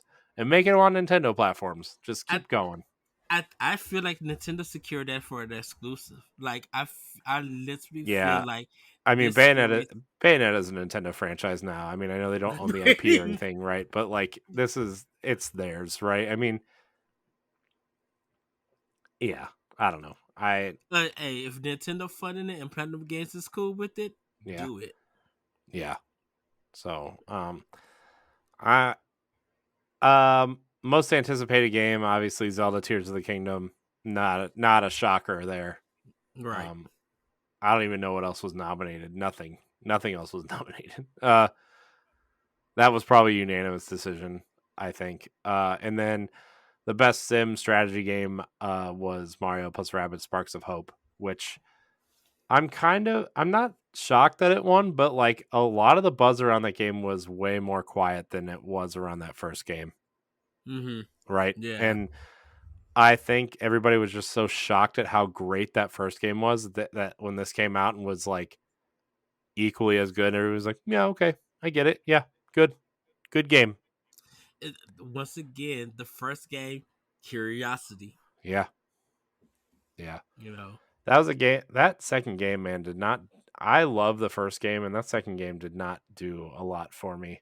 Maybe I just wasn't in the right headspace, but I'm gonna play more of it during our break. Right? I mean, we have Yeah. what 2.5 weeks until we record again. So, Yes. I mean, officially, right? So, and then all the shows are taken off. Even Tower Casual is taken off those 2 weeks, right? It's just we're all we all need a break. uh, Yes. Come back 2023 recharged. So those are the Nintendo winners. Uh, Stray won best indie game, right? That's what won best Yeah. indie game. Were there any other winners that you wanted to talk about before we get into like all the announcements and stuff? Because there's a lot of great things that were announced. Um. Actually, no. I besides that little part at the end of the show, everybody has seen it, talked about it, whatever. Um, and the flute guy doing the Xenoblade Chronicles 3, he was into it. Like he's Yeah, the who MVP of cares, the man? show. Like that's cool. Like who cares? Yeah. I I just hope people weren't like making fun of him, right? I hope they were like Mm-mm. cheering him on. I think. Yeah, but a lot of people were cheering him up. Gran Turismo 7 winning. I was just like, Oh, for that's a best weird racing one. in sports game. Yeah. Yeah. Yeah. I mean, I understand like that was kind of a hard category to nominate, but I'm happy that Gran Turismo 7 won. I think, beside all the controversy that it had, it's a beautiful game, and people who own it, they do enjoy it and stuff. They hate some of the systems, but I'm just like, I'm happy that that game won. Hmm. Um, you Yeah. know, Yeah. uh, other than that, you know, besides Elden Ring and uh, God of War winning, um, I was kind of surprised. Did Sifu? No, Sifu didn't win. Yeah. Uh, What won best fighting game? Multiverse. That one Hmm, was confusing. I was interesting. like, why would multiverse? Really? I'm like, why didn't you give this to like, King of Fighters 16, like, or 15? Because I'm like, that is a fighting game. Yeah. You gave like a free to play game that no one was talking about, and then you had to buy the characters. I'm like, nah. That one was just like, well, yeah, whatever Yeah. and stuff. Um, but let's see. Should we just get into Um, the announcements or oh, just the one last one. As Dust Falls, winner for Games for Impact. A lot of people was confused about for that one too, because they didn't know what the category was. For it. And I haven't played and that as Dust Falls, but there's been like mixed opinions about that game too. But yeah. yeah. Well, I mean that whole category was not the games that were nominated weren't the typical games that are usually nominated for that category.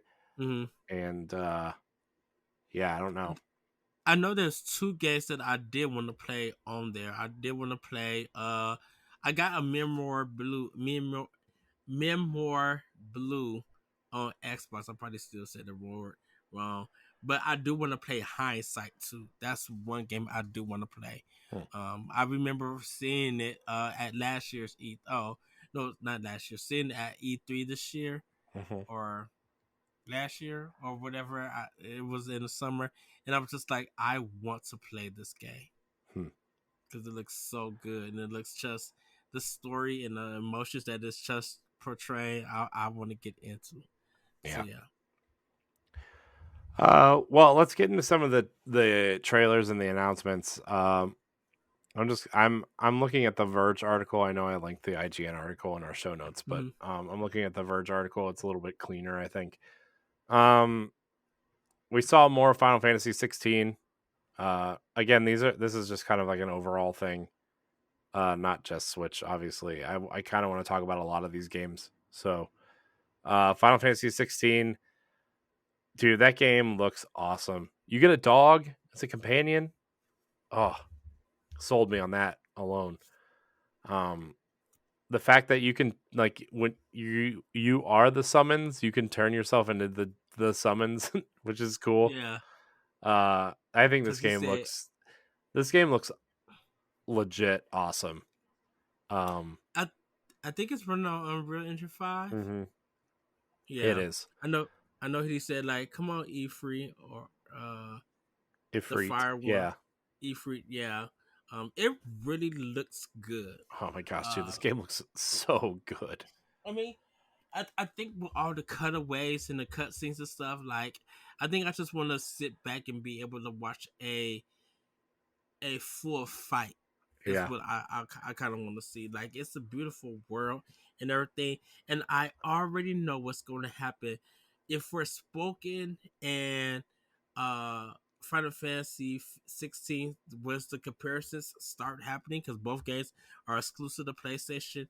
Hmm. It's going to be it's going to be interesting to see. Of course, Digital Foundry going to do a comparison, but I'm like, I want to see what Square Enix has done with the Luminous engine and what they did with Unreal 5 Well, and right now, those two games. Forspoken is the last game on the Luminous engine because they're moving all their games to Unreal. Then Forspoken will be their only game for Luminous. I don't think Final Fantasy 15 was, oh, it was and okay. there's a few other projects that were on that after that. Oh wow, okay. Yeah. Oh, that So sucks. yeah. Well, I mean, look, when you have think of how I know you're paying for the license for that engine, right? After a certain amount of money, but like just think of all the money it actually saves companies to do that, right? I mean, Epic has a whole team dedicated to like engine Mm-hmm. research and engine issues and uh I mean, you saw the Fortnite 5.1 update, engine 5.1 update, right? Like how beautiful that game looks on Xbox Series X and PlayStation 5. I mean, that game looks amazing. It looks Well, incredible. I think the thing is because the Luminous engine is Square Enix own engine. Yeah, I know, but like sometimes the thing is like when something breaks in the engine, uh, you have to dedicate a team to fix the engine, which delays the game. And Mm. I think that it's just I think I think these companies are just realizing how much simpler their development time will go if they can just focus on the game and not have to worry about fixing an engine that nobody knows anything about, right? It's just I don't know. That's just my take on it. But Halo Infinite, yeah, same right. I problem. mean, that's the big thing right now is that whatever the Halo Battle Royale thing is going to be on Unreal Engine. And the rumor is that they might even switch Halo Infinite assets over to Unreal and relaunch the game. That's Gosh, crazy. how much work is that? I mean, I'm not a game developer, but I imagine that's going to take a long time to do, That's which is why I feel like that's that's why the story stuff has been delayed, apparently. mm, And yeah, I don't know. Again, a conversation for a different day, but that is also apparently happening. And a lot of the coalition engineers are the ones working on moving that game because everybody is leaving 343 apparently. oh goodness, yeah. I have to research it. Well, the coalition is using Unreal 5 for their next game. I know. So, but the coalition is Hopefully it's just Gear like 6.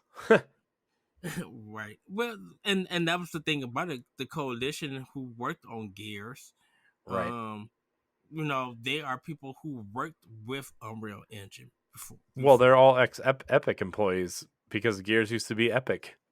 That is true. Yes. And then Microsoft So, bought Gears from Epic and created originally it was Black Tusk Studio, right? And then they renamed uh, it the Coalition.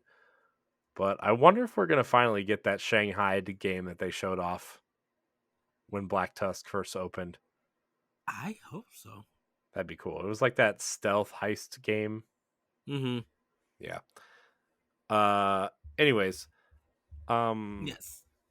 Armored Core 6 was announced, which it's called Armored Core 6 Fires of Rubicon. It's coming to PlayStation, Xbox, and Steam, so no Switch game. But uh, Miyazaki said that this is going to be more than just a sci-fi Souls game. It's going to get ignored. I don't think so. I think anything from software puts out from now on.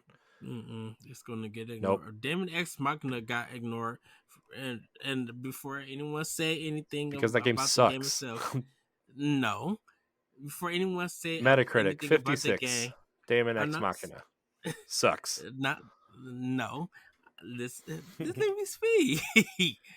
Because Demon X Machina did have people from older from software who worked on that game, who worked on Armored Core to come make that game. And I think mech games just haven't really been good. Even the Transformer games that came out, I think War of Cybertron was like the best one that people really like. So I don't think that, and definitely where there's been Gundam games and stuff out there, I think mech doesn't do well here in America. Now, I think it's I think I think Armored Core is going to do more well in Japan, but it's not going to do well here in America. I Hmm. think they're going to put in so many systems in that game, and people are just going to be like, nope, not for me. I highly In the disagree game, with you. Um, they showed a clip of the Mario movie. Um, it was fine. Clip was it was fine. funny. That's cool. Um, That soundtrack is going to sell, dude. yeah, they definitely This had some Mario 64 tracks in there. Yeah, but it being done like a with the orchestra stuff, I'm like, Hmm. oh yeah, I would buy the soundtrack. It's good. Yeah. Looks fun. Looks cool. Toad seems funny. Uh, Horizon Forbidden West is getting an expansion. The Burning Shores, which is it takes place in Hollywood, and you're kind of gonna travel around that area on your Mm-hmm. whatever the flying bird robot thing is. So that looks cool. I'm really excited to play that game. Really, really excited. Mm. Cyberpunk Phantom Liberty's expansion was announced with Idris Elba starring as one of the main characters. Seems cool. I don't really care. My time with Cyberpunk is over. I think I'm been so iffy of installing on my Series X. I mean, that's the way to play it if you're gonna play it. But Right. so I think I think that might be my backlog game for the summer. yeah. By the way, the expansion is next gen only, so no Xbox One or PlayStation 4 versions of Phantom Oh, Liberty. same Probably with a smart decision, I would say. yeah, same with Horizon. It's only PlayStation 5 Yeah, exclusive. yeah. Well, that shocked me that expansion is PlayStation 5 only. I think I was expecting it, but it's just like Sony get them systems out. It Start. just shocks me because Horizon was developed as a PlayStation 4 game first and Yeah. foremost, and uh, you know, whatever. I mean, cool. I'm glad that people are starting to make the move over and whatnot, but it just shocked me.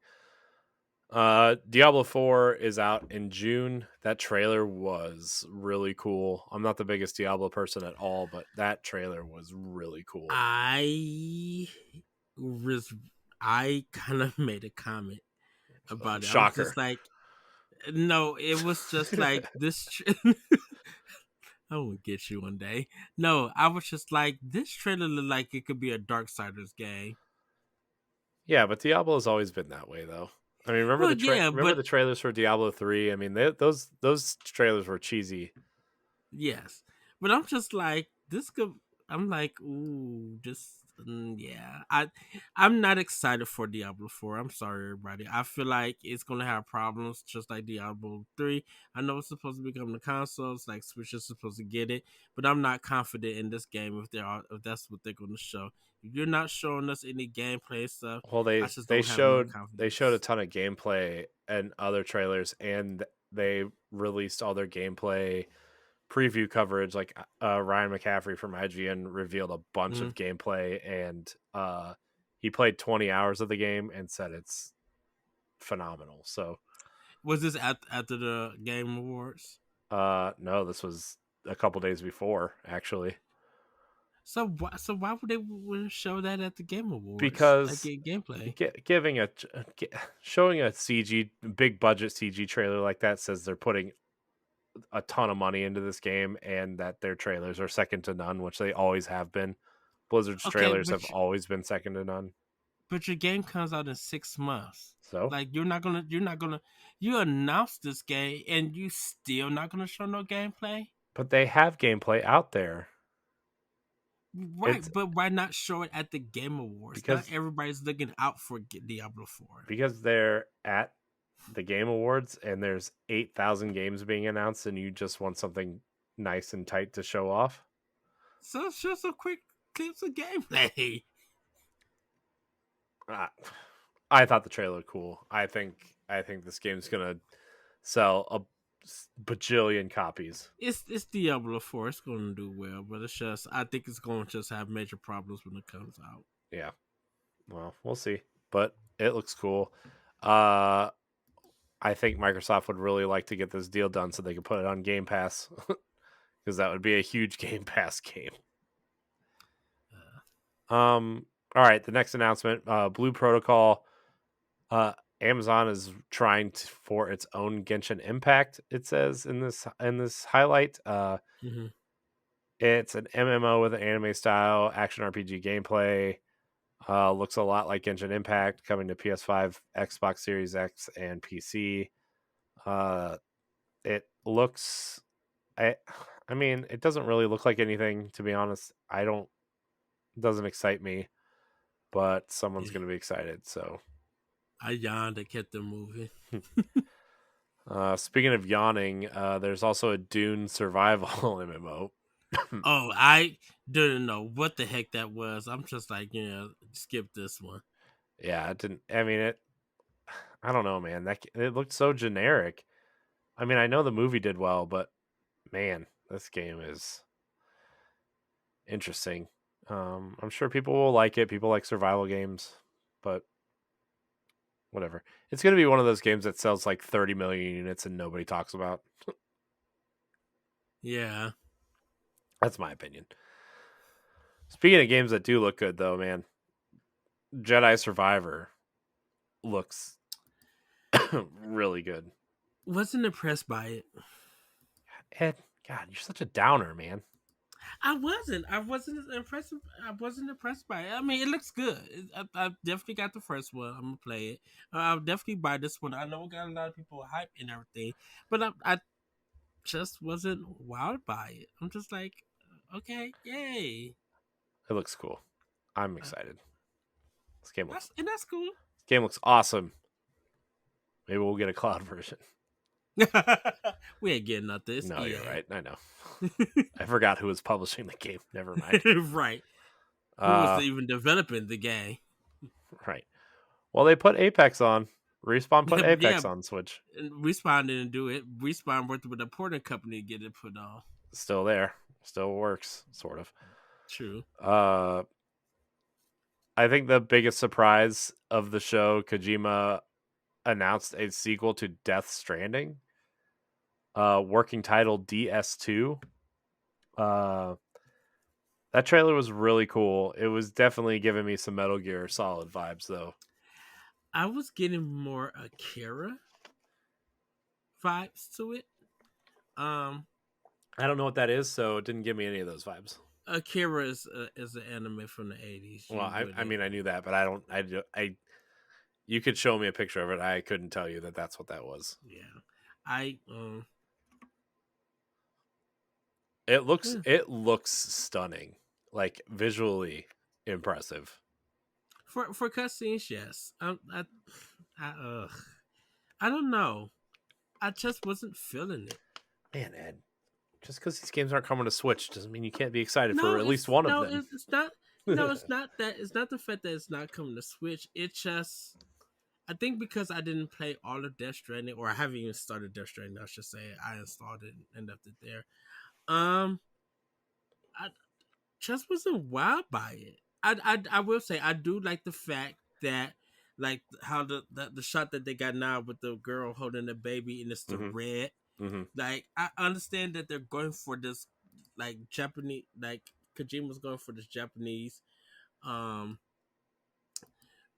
movie style design from its native land. But I think it was just I think I kind of just feel like I seen this, it's a been there, done that kind of thing.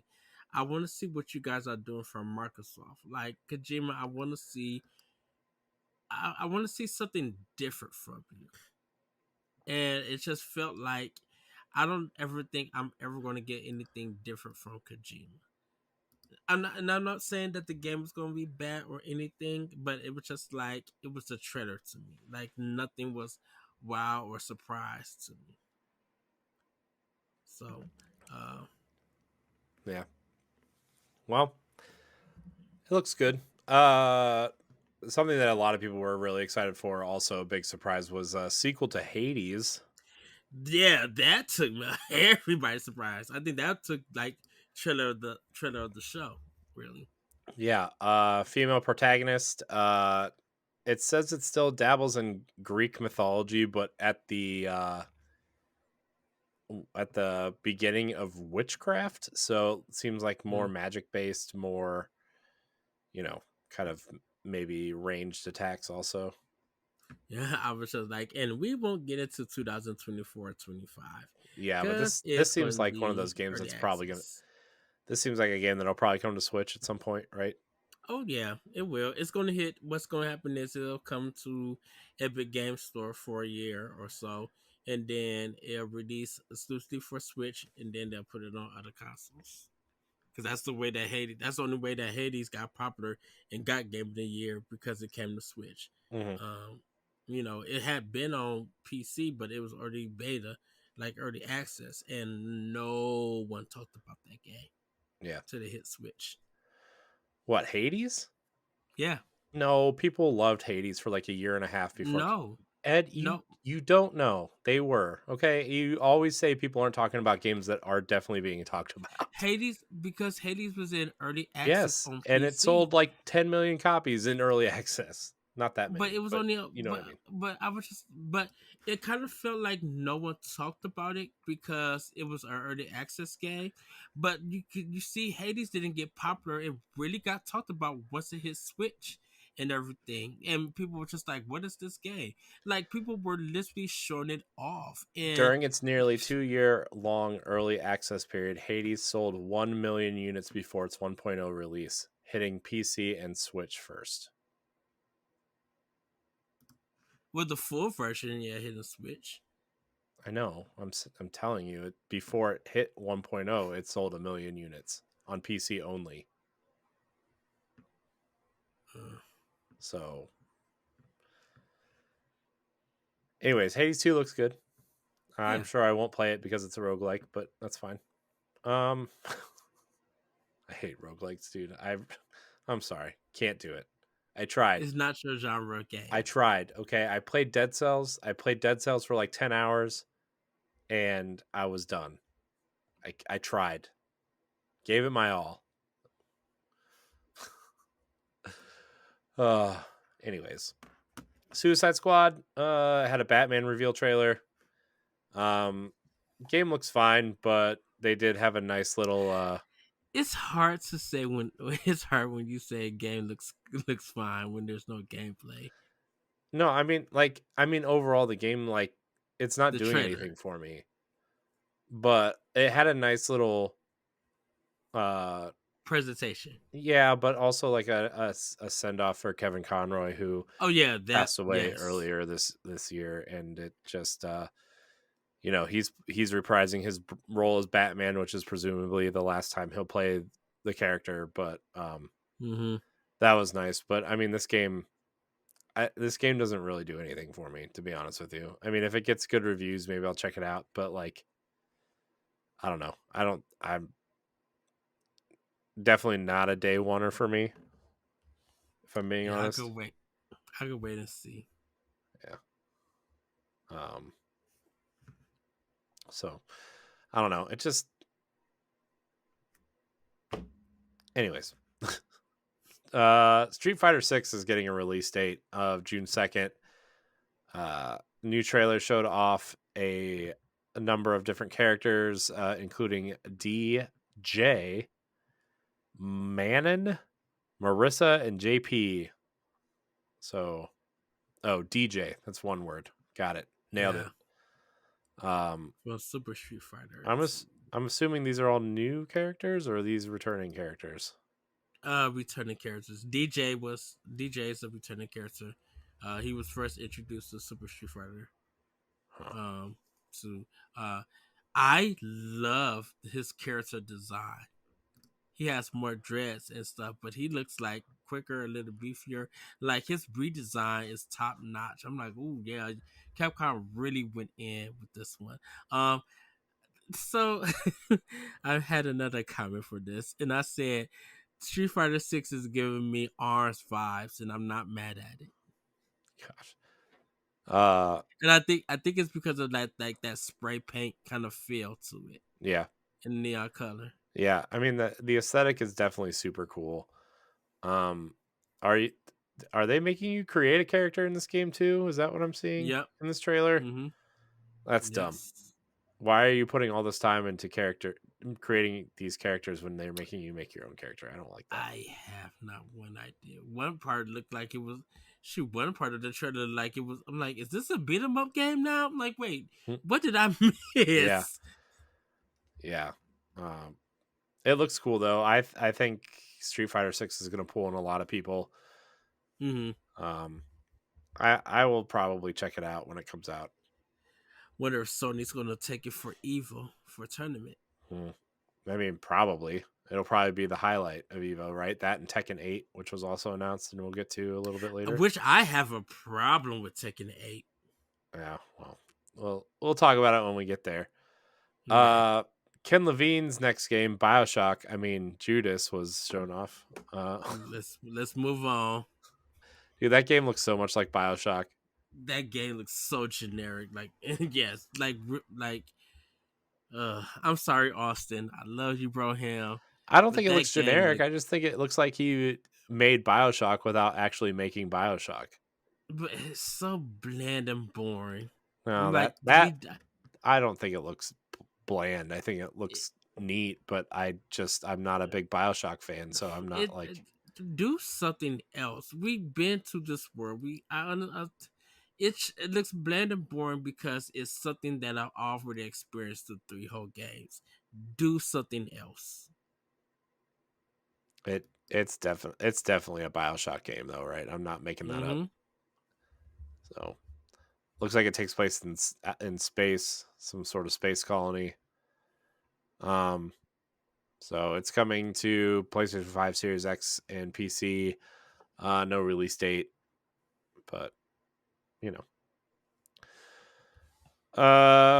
Dead Cells is getting a Castlevania expansion pack called Return to Castlevania. It's just 2 new biomes and a bunch of weapons from Castlevania coming in to the game. That game's got a lot of DLC around it. Mm-hmm. Did you see they announced their new game, by the way? The people who left the company who made dances. No, No. the company that made Dead Cells announced their new game. Also, not at the Game Awards, just in general.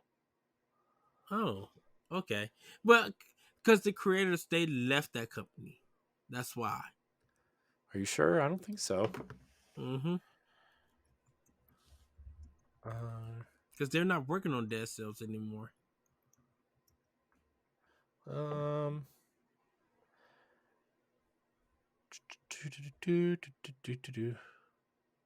Because I think they left to form their mm, own company. no, the founders are still there. So, Motion Oh, Twin. I thought they left. Uh-uh. Hmm. Okay. No. The company that did Disco Elysium, a bunch of those people left, but are now suing the company. But anyways, Shoot. Returnal and the There's so Last of many stories like that. Returnal and the Last of Us are coming to PC. Okay. Yeah, Hellboy exactly. Hellboy's getting a new game. Looks like a beat Uh, 'em up. So I was kind of trying to figure out like, is this a beat 'em up or a Souls game? Like, yeah, it says it's what's a the beat 'em up. direction? It Oh, is coming to Switch. One of the few games announced for Switch. So that's neat, I guess. I'm not really interested in Hellboy though. It's got a cell shaded art style. I guess looks neat, but to look like the comic. Yeah. yeah, it sure cool. Uh, the first trailer for Earthblade, the company that made Celeste, it used to be called Matt Makes Games, but I know they changed the name of their studio, but I don't know what it's Mm-hmm. called now. But they announced Earthblade, which is kind of like a 2D action platformer, right? That seems to be what it looks like. Yeah, So meets Metroidvania. It's a sprite space. yeah, Okay, it looks really good. I love the name Earthblade and the design. It really gives that 16-bit Super Nintendo, hmm Sega Genesis, nostalgia look to it. So I'm down for this. I'll give it a try. yeah. So that was all the announcements. That was there were a lot of announcements. Uh, Remnant 2. Oh yeah, Remnant 2. Why wasn't that on Ah, this thing? yes, that's yeah. Remnant 2. I'm so happy for. Tekken 8, as we Why weren't mentioned. those in the article? I don't know how. Yeah. That concerns me a little bit. Hold on, I'm running through this other article just to make sure we didn't miss anything else. Yeah, Remnant 2 looks cool. I know you and Jesse Yes. were really into that first one. Yeah. Really good. Um, and then I think they dropped. I think Remnant 2 because they dropped like the second title part to it, and Yeah, just called it Remnant 2. Like and people were just like they would have been cool if it was just called Remnant from the Ashes or just Remnant. yeah. So, Oh man, they um, missed a bunch of stuff. uh, Yeah, Remnant 2, Tekken 8 was also announced. Why did you not like Tekken 8, Ed? So it's not that I didn't It's like it. I because somebody didn't didn't like get the thrown into a trailer. volcano. No, it's not that. It was the frame rate. Well, I'm like, everything shown on stream was at 1080p and 30 frames a second. So it really looks slow from its original release. Because when they first announced Tekken 8 and they was on a volcano moving, mhm. it looked faster. And I'm Well, it's like, gonna be faster. I mean, but it's that's what I was expecting because I was watching it on my Series X. Like I was watching it like kind of in 4K and stuff, and I'm just like, why does this look slower? It looked very weird to see the first trailer to the fighting in the game. mhm. It like it just felt weird. Like I said, didn't hate the trailer or anything. It was just that frame rate for the fights and stuff. Now that I'm seeing it like on my computer at some other sites and stuff, because I think they're doing actual gameplay, it has that 60 frames per second. It looks really fast and everything to it. Um, Yeah. Uh, uh, go ahead. Sorry. oh, I was about to say, Meet Your Maker looks really cool. Oh, Uh, going down the oh, list, good. Ed. Oh, I thought you had I'm something else to say sorry. about Tekken 8. Oh, no, Tekken 8 looks good. I can't wait to play it on my Series X, or if I have a PlayStation, get it there and have LeBron just demolish me. Crash Team Rumble is a new 4v4 multiplayer game. And we're just gonna throw that one right into the can. Warhammer 40k Space Marine 2. That game looks cool. I actually really liked the first one on Xbox 360. I've never played it. Oh, So. it's like a single player like Gears game on steroids. It looks really Oh, cool. I don't know anything about Warhammer or Warhammer 40k, but game looks cool. I gotta tell you. okay. The game we didn't talk about, Ed. That I'm really disappointed in that Verge article. They didn't finish the article. Bayonetta Origins, Cereza and the Lost Demon. Yes. It's like this kind of chibi overhead action platformer. So that's neat. It's kind of like a adventure game. It's like when she was a kid Uh-huh. before she got her powers and stuff. Yeah. A new spin-off set in the franchise universe will arrive on Switch exclusively on March 17th. So that's cool. Crime Boss Rockay City announced, which is Oh, like that I weird. once I found out that Chuck Norris is in it, I said you could keep it, chuck it. Yeah. It looks like a weird Payday ripoff in fictional early 90s Florida. And did you see the I think it. cast of this thing? Danny Glover, Vanilla Ice, Chuck Norris, Mm-hmm. uh, Kim Basinger. Like, it's just, what is going on? Michael Madsen. Yeah, I have to chuck it. uh, the reboot of The Lords of the Fallen was shown off. It looks really good if you're a Souls person. It takes Didn't that game come out in PlayStation 3 or something? PlayStation Lords of the 4, the Fallen. first one. Okay, because it This sounded game familiar. This game is a soft reboot of the 2016 original and takes place 1,000 years after the original, and in a world 5 times larger. So Why they? Why? Oh, it's the prey nonsense. yeah, so Nonsense. neat. Uh, let's see. Uh, Baldur's Gate the 3 was shown off, which I know a lot of people are really excited for. I think CRPGs are kind of having a resurgence, and Larian mhm. Studios is kind of leading that charge. If you haven't played Pillars of Eternity, or right, that was theirs, Pillars of Eternity, or Yeah, was it Pillars of Eternity? Was that I theirs? think so. I don't know, but Obsidian made one that was really popular, and Larian made one that was really popular, and they're both similar, and I always get them mixed up. Um, I gotta look this up now because it's bothering me. Why are you doing that? Dev Um, developer. Let's see. I can't say Obsidian. about the Pillars of show. Eternity Oh, is Obsidian. So okay.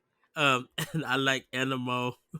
We talking to Joe Keely, and he's just like Kojima's here, and Animo said, "I like Kojima. Animo could hide in box."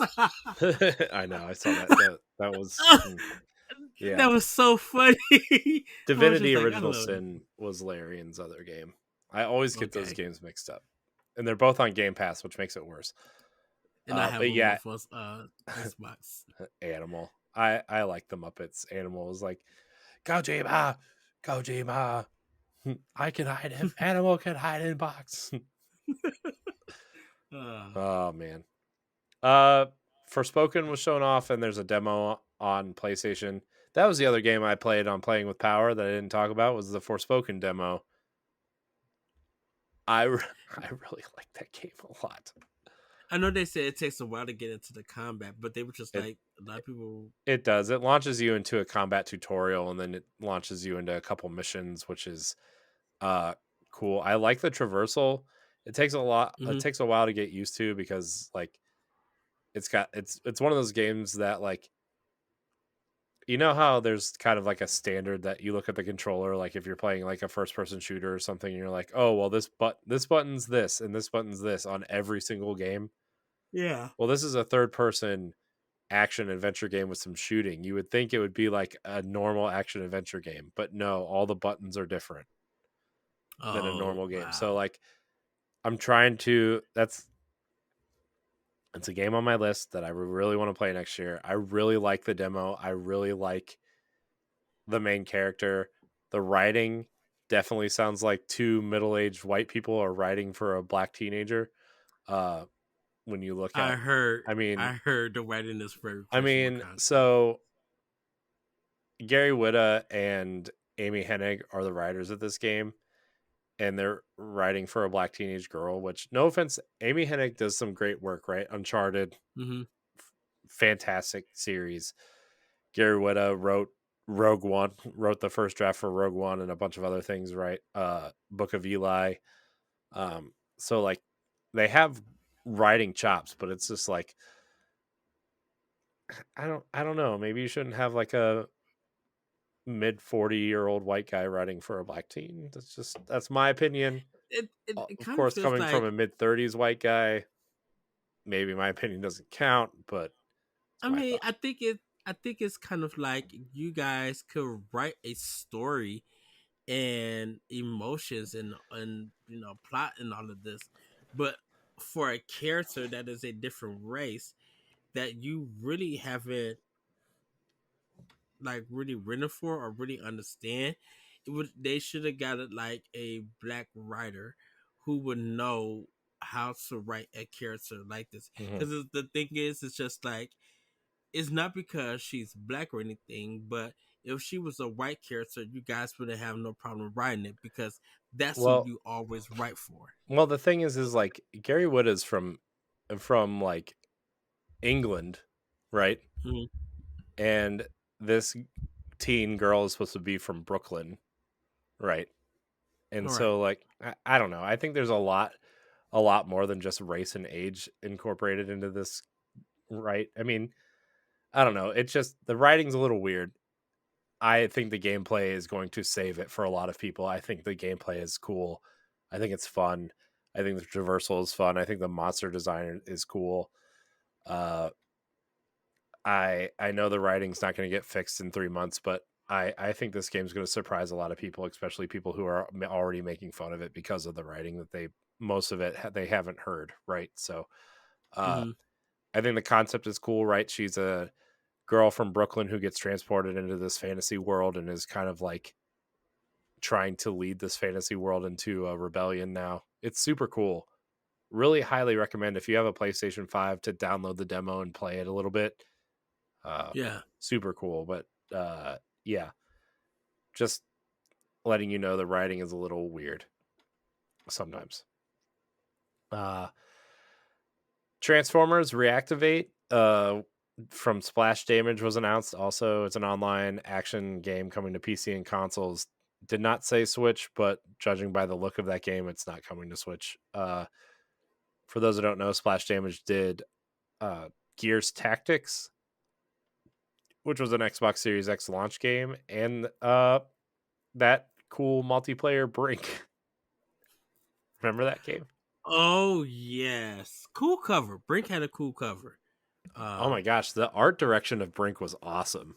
Yes. That game, like, I was sold on the cover art and the art style alone, and that game sucked. That game was so bad. The customization was super cool though. Like your Hmm. character customization, it probably has one of the coolest early Xbox 360 character customizations ever.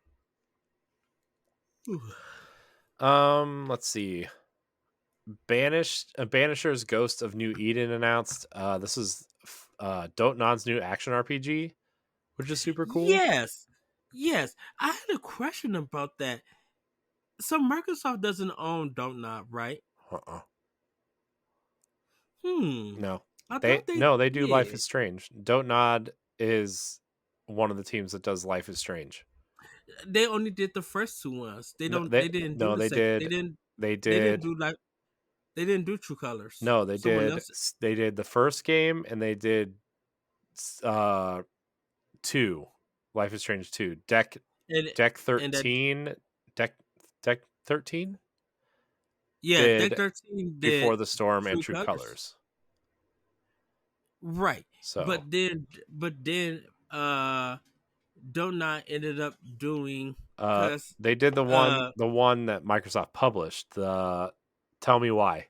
tell me why, because we did it for Talk the Wall. Yeah. And that's why I thought Microsoft bought Don't Not because they had uh left they left Square Enix or they didn't publish the third one with Square Enix. I don't know what happened with that one. No, But it was Square published True Colors, but True they did Colors. it with they did it with Deck Yeah, well, I 13. think they were alternating, and then I know that uh um Don't Nod did that Vampire game. Remember Vampire that came out a few years ago? Yeah. And Uh-huh. then I know they're working on a sequel to that, and then this game now obviously is their next game. Because I Uh think Focus Entertainment is uh-huh. publishing it.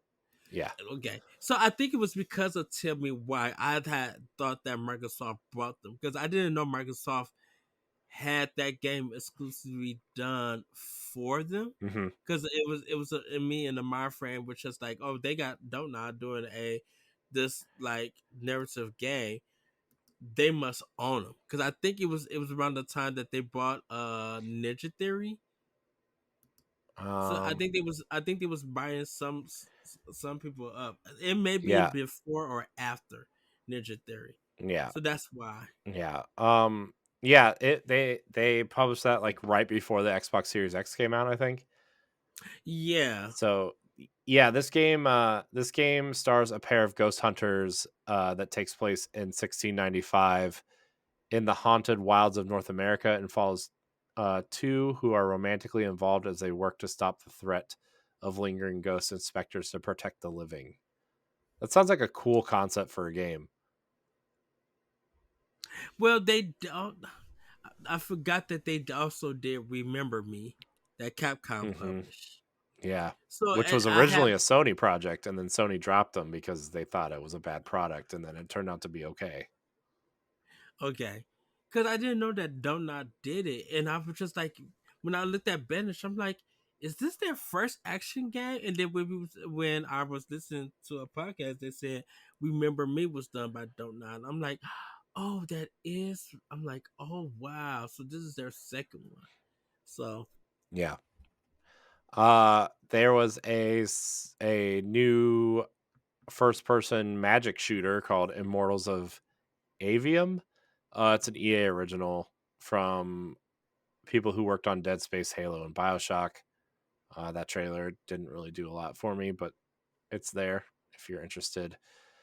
There is a new platformer from Private Division and Piccolo Studio called After Us. The game is set on a post-human Earth where players become Gaia, the spirit of life.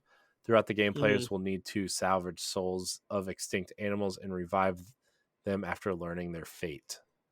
Depending on what that game comes out, I have to talk to Celeste. I'm like, that might be on our talk to walk list. Yeah. The way that I was looking at it, I'm just like, ooh, this looks beautiful, and I love where they're going with this. I'm gonna talk to Celeste about that. Be like, what are your thoughts? Yeah. Replace got a new trailer. That retro futuristic platformer. Yeah, that one really looked good. It looks Thought it would be out soon. yeah, it's strange. I don't know. I'm not that into it. I don't think I'm that into it, to be honest with you. I know it was at E3 when it got announced. So Hmm. that's why I was just like, Yeah. I mean the art style looks cool. There's just so many like I don't know, there's so many games that look like this now that it's just kind of like I don't know. Vampire Survivors is on mobile now. Hmm. Colossal Cave. What was that shown off? They revealed it as a trailer. Um I'm trying to watch the trailer, but IGN has all these freaking ads that play in front of things now. hmm. Um, cool, crappy Star Wars toys. Thanks. So Colossal Cave is looks like some sort of I don't know. I can't tell from this trailer what it is. It's coming to Switch though, so neat. Wild Hearts, that Monster Hunter type game from EA and Tecmo Koei Dude, got a trailer. I forgot all about that game until I seen it. I'm like, ooh, what is? That game Oh, looks that's cool though. yeah, it does. I'm really interested to see what an EA and Tecmo Koei and Omega Force game looks like. Uh, That's such a prayer, that's such an odd pairing, you know? it prayer. That's all I'm gonna say. I I'm think this just, game looks really cool. The but enemy you know like already. the monster design looks crazy. Yeah, it's definitely be like, okay, LeBron, you buy this and you give me your No, thoughts. LeBron's a Monster Hunter purist. He's never gonna play that game. Oh, he said he'll play this. um, we talked about this at the top of the show, but Fire Emblem Engage's DLC was shown. The first wave, at least, the first wave revolves around three houses, which is definitely going to be make people buy the expansion pass because you can Uh-huh. only buy the waves in the expansion pass. So that's neat. Destiny 2 got a new Lightfall gameplay trailer, which looks awesome. Kind of already talked about that, and that's it. That's it. Um, Wayfinder is a game that they show. Uh, it was a trailer. I have to rewatch it, but that was something. Sky is coming to Nintendo Switch. Uh, let's see. Um, Yeah. Uh, so I mean, yeah, there's a lot announced, a lot of cool stuff next year. I think that we are very full of games. Uh, yes. I was actually shocked that like Nintendo and Microsoft, neither of them showed anything, and Xbox. Like Nintendo and Xbox were just no shows in terms of first party stuff. I think Nintendo.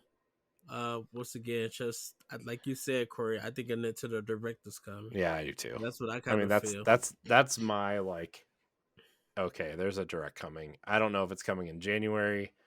Hmm. I think there's one coming within the next, I would say, 6 weeks because I think they're gonna. What I think they're gonna do is a deep dive on Fire Emblem Engage at the beginning of January. Is my thought, Yeah. and then in February you're gonna get a massive direct. Yeah. Shoot. Literally going to the Game Awards and seeing other announcements. January, February, March is packed. Mm. May is getting packed. June and July. Like the next, besides April may have some stuff. Out of the six, out of the first half year, it's packed with games that's dropping new. We already know that February is crazy, but March is getting even I'm crazier. telling you, I'm dude, like, it's crazy. There's so much. yeah, Um, but and we still getting reveals for stuff. yeah. We're gonna move on to Pack Watch, Ed. Unless you have anything else to say about the Game Awards, I thought Um, I don't understand what people want from this show. It's exactly what I expect. I don't care about. I'm one of the people that don't care about the awards and want to see the announcements. well, that's what a lot of people felt. A lot of people thought the show was going to be shorter, but it still felt like, of course, it He was did say three it was hours. shorter, and guess what? I looked at last year's Game Awards, and it was like 20 minutes shorter. So he kept his promise. I mean, shoot. Although Christopher Judge at the beginning, his speech, he was What really was trying to the like, what the heck was that? I don't know, man. I up and left, dude. I'm just like, I can't watch this. I mean, whatever. Who cares? Uh, I the Game Awards are that just was a big joke embarrassing. anyway. 60% of the awards were announced off screen during some sort of commercial. So True, yes. So I mean, it it was better this year. I will say I definitely enjoyed the trailers. Regardless if I liked some of them or not, there was a diverse um variety of games in there. They did show indie. They did show some big third party like reveals and stuff. So I am happy for that. I'm okay with Microsoft and Nintendo not showing anything because I think it's one of those things that we have our stuff planned on how we're gonna present our stuff and everything. So I'm kind mhm. of happy with that. I think it was more focused on let's get more third party and more indies. That's what I kind of want for the Game Awards. It's just like I'm fine now with you supporting more third party and more indie games. And if you do get something from the first party, that's fine. Uh, but you don't want it to be a lot of that stuff from the first party because that's meaning that the first party is very desperate to get some stuff out Yeah, instead of making it as a surprise and stuff. yeah, You want everybody to say, "Wait, what? Hold on, what?" Like Joker coming to Smash, Ultimate Alliance 3. Like the stuff that Nintendo was revealing, you was like, wait a minute, how in the heck? And it was the talk of the show. You want those kind of reveals for it. It yeah, don't have to be from Nintendo. It needs to be from like everybody else. Because literally, Hades 2 was that. Wait, what? That's cool. yeah, yeah. And I mean, I think there's a lot of teams at Nintendo that are working on things that we don't know about, right? Like Mm-hmm. it's, I mean, after May, we don't know, right? So just tell us what's going on. But we're gonna move on to Pack Watch here. Three kind of pretty big games coming out this week. Crisis Core Final Fantasy VII Reunion from Square Enix. Crisis Core Final Fantasy VII Reunion follows the story of Zack Fair, a young warrior admired by the boy destined to save the world, trusted by men renowned as heroes of legend, and loved by the girl who holds the fate of the planet in her hands. The tale of Zack's dreams and honor, the legacy that connects him to Cloud, is revealed in full in this grand saga that has broken the limits of an HD remaster.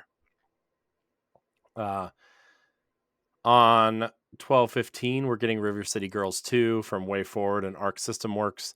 The River City Girls are back.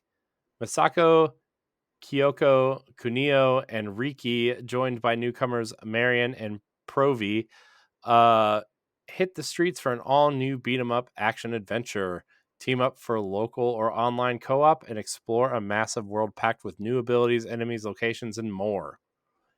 And lastly, on 12/16, Resident Evil 7 Biohazard Cloud Edition from Capcom is coming. The cloud version of Resident Evil 7 Biohazard offers the complete package of content for this acclaimed survival horror masterpiece, including all DLC and bonus content previously released.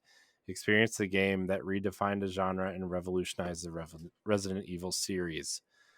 Ed, I know you're excited for River City Girls 2. Mm-hmm.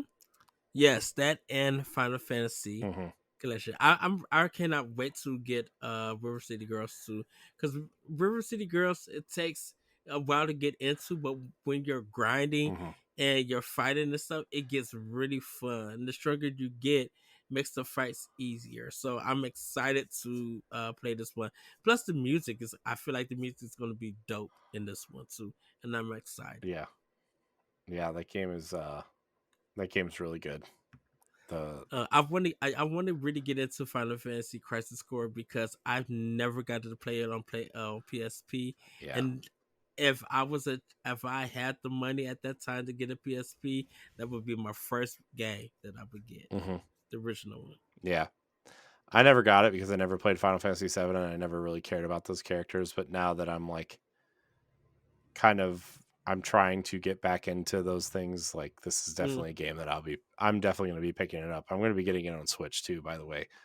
I thought about getting it on PlayStation since that's where Final Fantasy VII Remake and all the other versions of Final Fantasy VII are, but I I think that these games coming to other platforms besides PlayStation, I think those versions need supported yeah, uh, to show that we want them on other platforms. I mean, I know we're never going to get Final Fantasy VII Remake, but I would like to see Remake on Xbox at some point, you know? So, we was hoping that Final Fantasy 7 was coming to PlayStation, that it wasn't canceled. right. So, so that's our pack watch. Getting into Game Fact Advance, Ed, before we get into our massive question block. 2.5 hours into the show. Game Fact Advance this week in Nintendo history. Not really Nintendo history, Ed, but influential nonetheless. One of the most influential FPS of all time was released on December 10th, 1993. Developer id Software and its leaders John Romero, John Carmack, and Adrian Carmack brought Doom to the personal computer and revolutionized the way gamers thought about action games. Doom later made its way over to the Super Nintendo in that bright red cartridge. Remember that, Ed? Mm, And then yes. the Nintendo 64 got its own sequel entitled Doom 64. Um, Doom was followed up by multiple sequels, including Doom 2016 and Doom Eternal, which you can now play on Nintendo Switch, among other platforms. Good ports of those games. Yes. If you're looking for a portable version of Doom, those are good ports. Highly recommended. I kind of wanted to joke when you said most influential FPS in 1993, and when you mentioned John Romero, and I was about to say Daikatana. I heard Daikatana is literal trash. No. We don't talk about games you've only heard of, Ed. Well, Daikatana was the one that John Romero I know. I'm just said kidding. it was going to make you his B, and it came out on the N64. So All right, Ed. We have a ton of questions to get through, so we might as well just get through them. let's jump into it. Are you gonna intro question block? Yes, it's time for question block. Yes. Yeah. Do you want me to read the questions or do you want to read them? Um,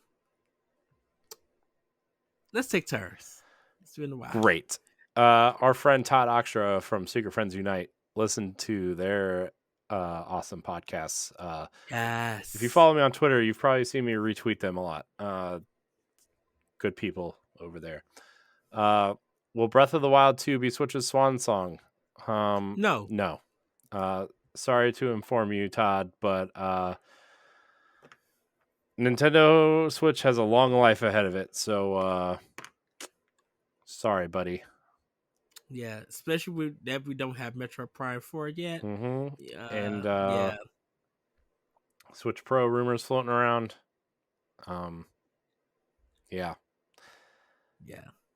As much as I think Tears, as much as I would love for Nintendo to make a more powerful console, I don't. I mean, the Switch is not going anywhere, right? They're not. yeah, They they're just not. yeah. I think if Tears of the Kingdom was gonna be a Swan song, um, they will also put that on their next console at the same time. Hmm. So if that was going to happen, they would connect those two games. Hmm. I mean, connect that game to two systems. So Hmm. that's why I don't think it'll be their Swan song. Yep. So Shane Kelly via Discord asks, which future game will launch besides Nintendo's next console? When do you think that will occur? So basically, a time frame and a title. Hmm. Okay, so I think the future of their game, of what future game will launch besides Nintendo's next console, I really think it's going to be their next Mario game. Hmm. I was gonna say the same Um, thing. I think it's gonna be whatever they're planning their next major mainline Mario game is gonna launch next to it. I think we'll get a yeah, Mario game before then. Don't get me wrong, but I think whatever their big major Mario game is gonna be the launch title. yes, and if it's not a Mario game, Nintendo will be crazy if they don't put Mario Kart 9 as a launch game. Yeah, I think Nintendo has learned.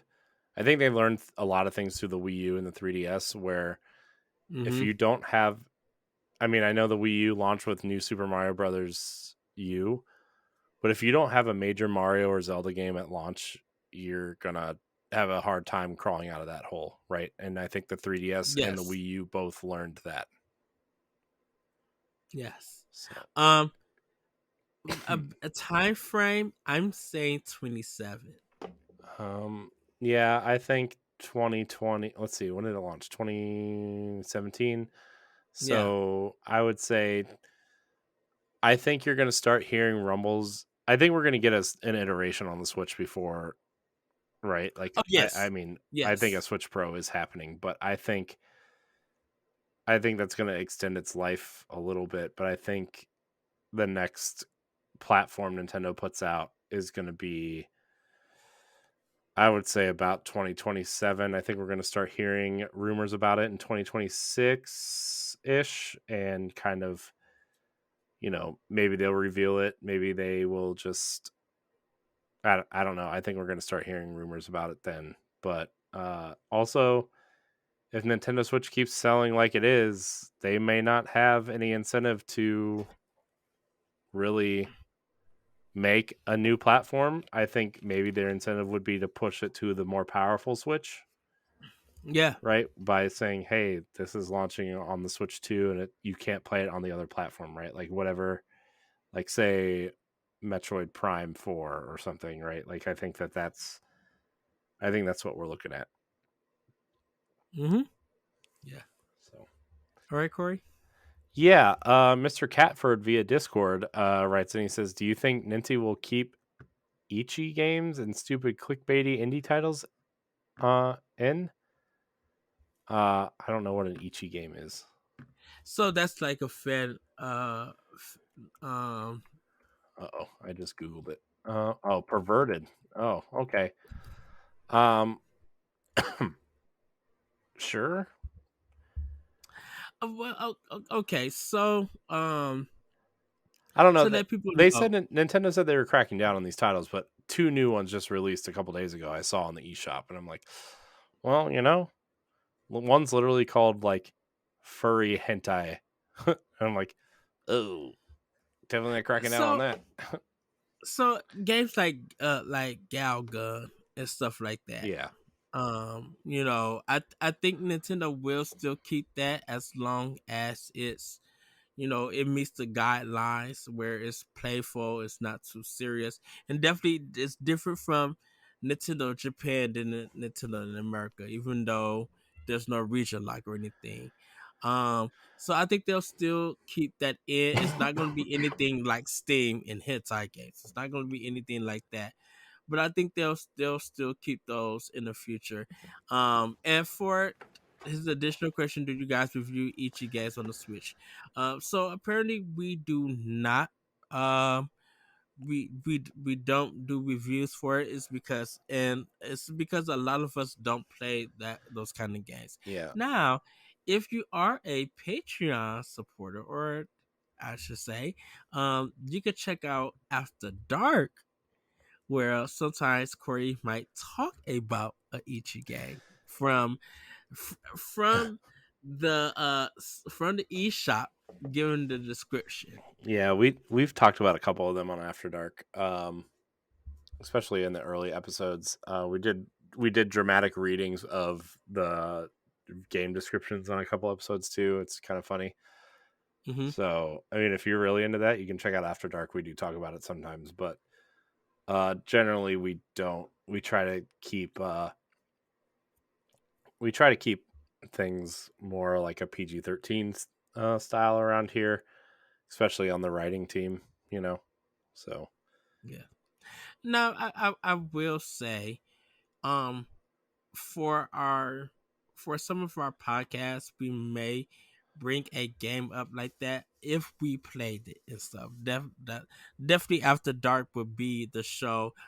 Um, that more detail about those games will go in. mhm. Um, Yeah. but uh, but as for like doing reviews for it and stuff, we just don't play those type of games and everything to do a review for it and stuff. Yeah.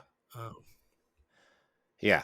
Um, so hope that answers your question. Um, um, yeah. So, Seamus the Kilted Gamer, shout out to Seamus.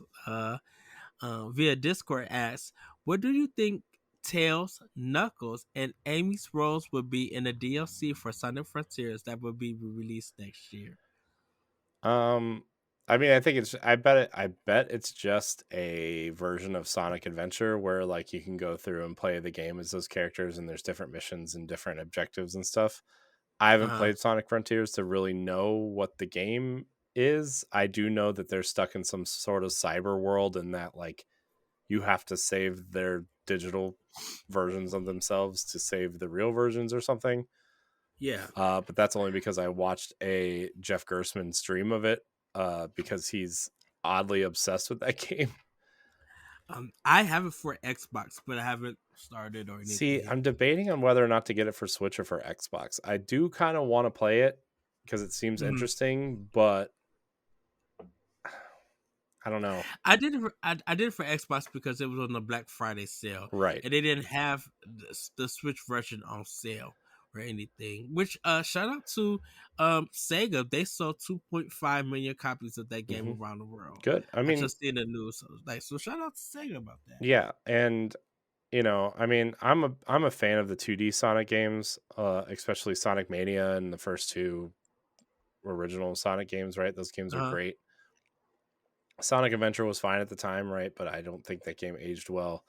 I haven't really played a 3D Sonic game in a long time, to be honest with you. I think the last one I played was any significant was Lost World on Wii U, which was like yes. not great. But Sonic Frontier seems interesting. I've been thinking about getting it. I just don't know what platform to get it on at this point. It's funny because like as much as I love Sonic on a Nintendo console, my heart is telling me to buy it on Xbox because the natural progression of the Sega kid was to get the Xbox. And just like just Microsoft and Sega's relationship over the last what decade or so, it just Sonic feels at home on Xbox for some reason for me. For some reason, I know that's weird. Uh, and I have also heard weird things about the Switch version, which I don't know if it's been fixed or not. But Yeah, I think I will pick it up for Switch when it goes on sale. Um, which would be like it a was collector's $20 on item. Amazon at one point this past week. Ah, rats. I'm looking it up because Um, well, I, I think Tails and Knuckles, and Amy. I think it would be cool if they do something like Sonic Heroes, or gross something Sonic like that. Heroes. No, no, no, no, no, no. I just said that I think it would be cool, but I agree with you. I think they'll both have each. they're all three have their own missions that you would tackle and stuff. Like I would love to play Tales uh like it was kind of like a Star Fox, or do Knuckles where it's like a 3D brawler or something, and then Amy could be like a traditional platformer, but you know she's beating stuff up with her hammer and everything. Hmm. So I mean that's what I would like to see. Yeah. Yeah. So Well, uh well, Corey, it's up to you. Next question. yeah, it's on sale, so I'm gonna get it. So sorry, I'm purchasing no rush delivery, Saturday, January 7th. Sure, why not? Get $2 reward for selecting digital purchases. Wow. Yeah. All right. So our next question comes from the one and only Grayson Morales from Twitter. We need to get him back on the show like at the beginning of the year. He is coming on. I talked to him. He said Is he he's going to do game of the year with us? I'll send him. I'll hit him up in the message because I only asked him for that one. We can't reveal it, everybody, but we're doing something special next year. But I I will ask him to come in look, for game of the year. Grayson, I know you're listening. I don't know if you made it this far or not, but I want to have you on Power Block at least once a month. So I'm gonna try. We're gonna try to get you on at least once a month. I love Grayson. He's He's so he's cool. he's one of the best people out there. He asks, "What is your favorite Nintendo game you've played on Switch this year, and what is your favorite non-Nintendo game you played this year?" Okay, this is easy Yeah, for this me. is super Favorite easy for me Nintendo too. game. Favorite Nintendo game: Xenoblade Chronicles 3. Non-Nintendo game: Death's Door. Sorry, Oh man, I Death's forgot I Door played is Death's just Door this year. It didn't come out this year Death's. though.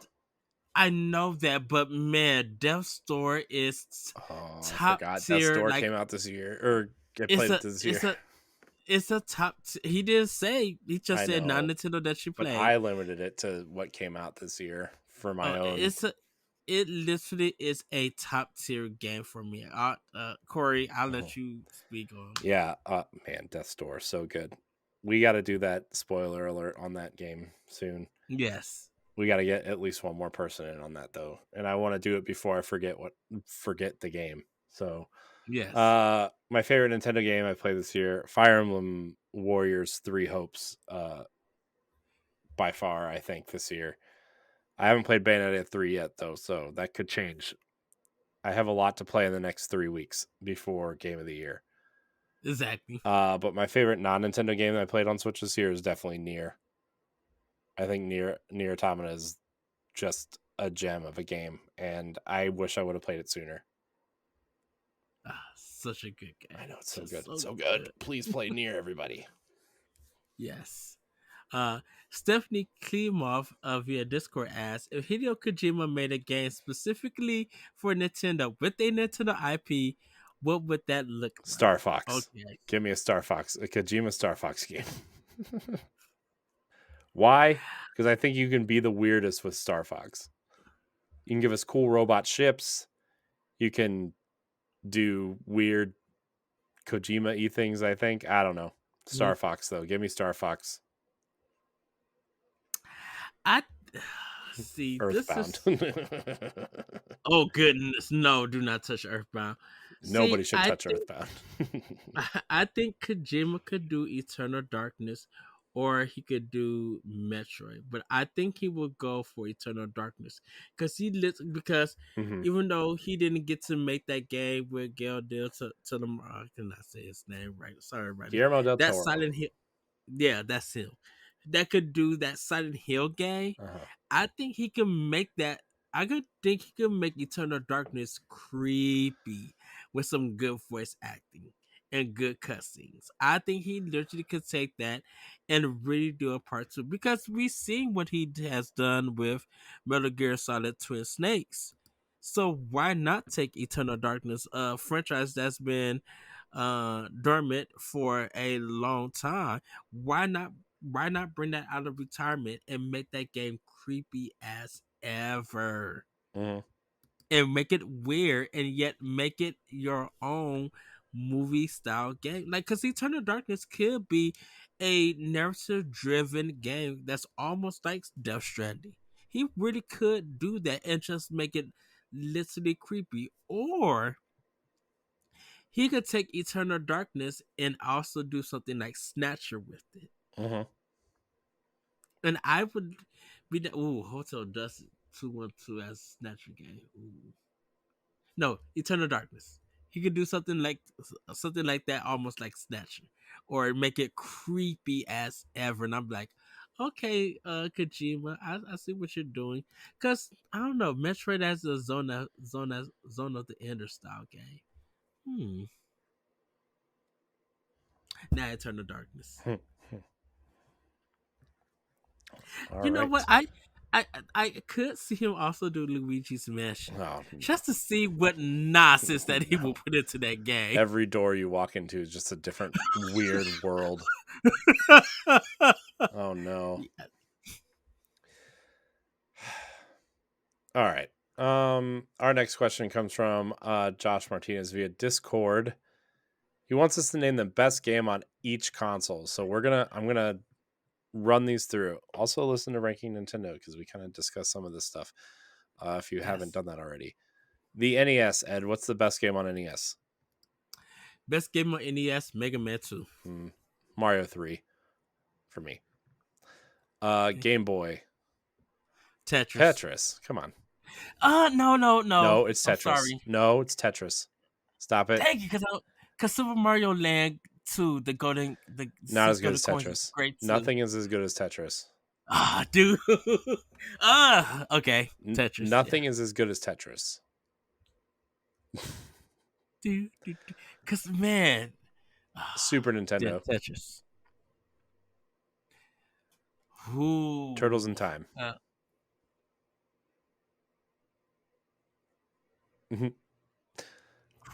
I gotta go with Chrono Trigger. I'm only going based on games that I've played. So I wanted to say Secret of Mana, but Chrono Trigger is big. That changed. Nintendo 64, Ed. This one's a tough one for me, I think. This one's really tough. Mario 64. I'm sorry. I know. I want to lean Mario 64, but I also want to lean Majora's Mask. I don't know which one to go towards. You know what? I'm sorry. Ocarina of Time. I mean, I think it's got to be Zelda, right? I mean, yeah.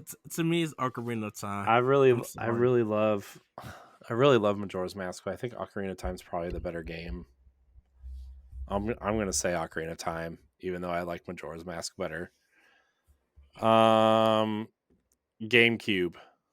Oh goodness! Oh, GameCube has too many gems.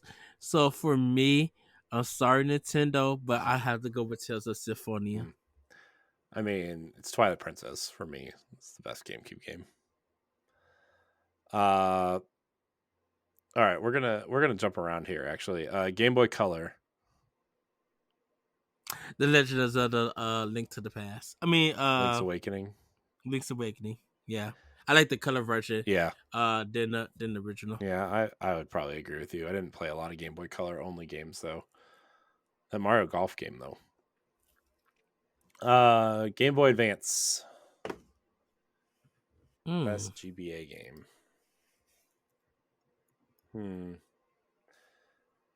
Let's see. I'm gonna go with what? I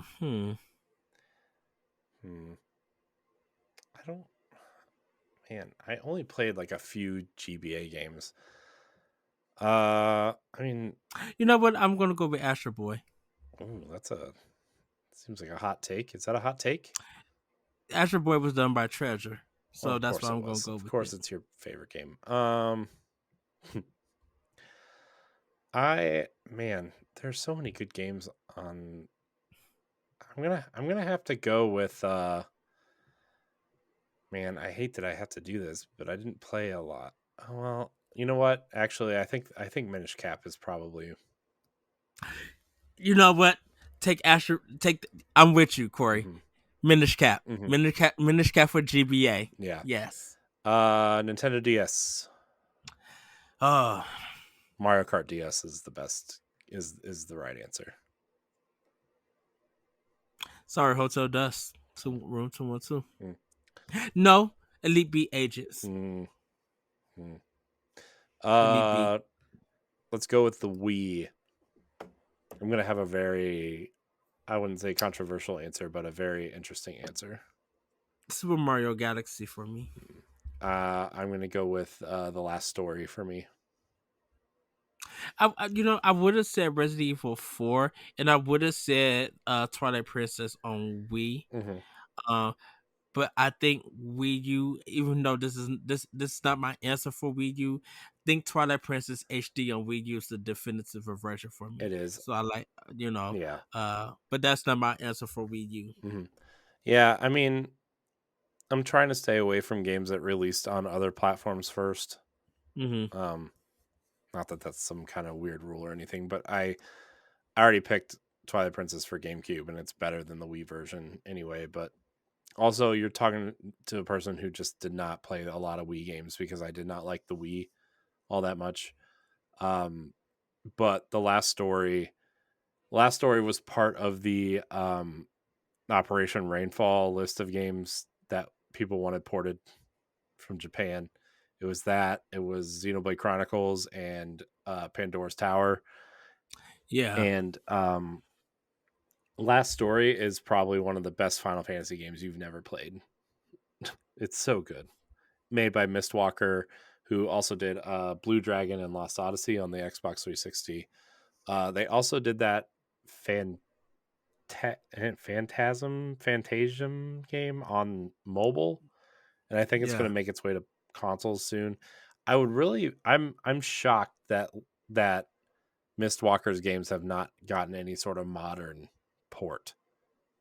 Are they still open or did they Yeah, close? no, they just made a game. It's like Okay. it's Apple Arcade's biggest game.